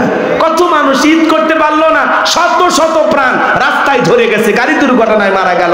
ওই মৃত্যু তোমার আমারও হতে পারে। কথা বলেন ঠিক কিনা? আজকের মাহফিল শুনতেছেন, কালকে আপনি আমি লাশ। যখন আপনি আমি মারা যাব, সবাই বলবে আব্দুল খালেক, আব্দুল মালিক, আব্দুল সাত্তার, গোলাম রব্বানী, রফিকুল ইসলাম, এগুলো বলবে না। সবাই বলবে লাশটা কোথায়? লাশ। মৃত্যু হওয়ার সাথে সাথে সর্বপ্রথম আপনার নামটাকে মুছে যাবে। কথা বলেন না কেন? সবাই আসবে, আত্মীয় স্বজন, আর বলবে কি লাশটা কোথায়? লাশটা কোথায়? কেউ বলবে না চেয়ারম্যান সাহেবের লাশটা কোথায়, কেউ বলবে না, সব শেষ। এই জন্য বাজান, আসুন না একটু আল্লাহকে ভয় করি, পরকালকে ভয় করি, গান বাজনা ছেড়ে দেই, রং তামাশা ছেড়ে দেই, গুনাহ ছেড়ে দেই, বেনামাজি থাকবো না, নামাজি হব। ব্যাপারটা স্ত্রী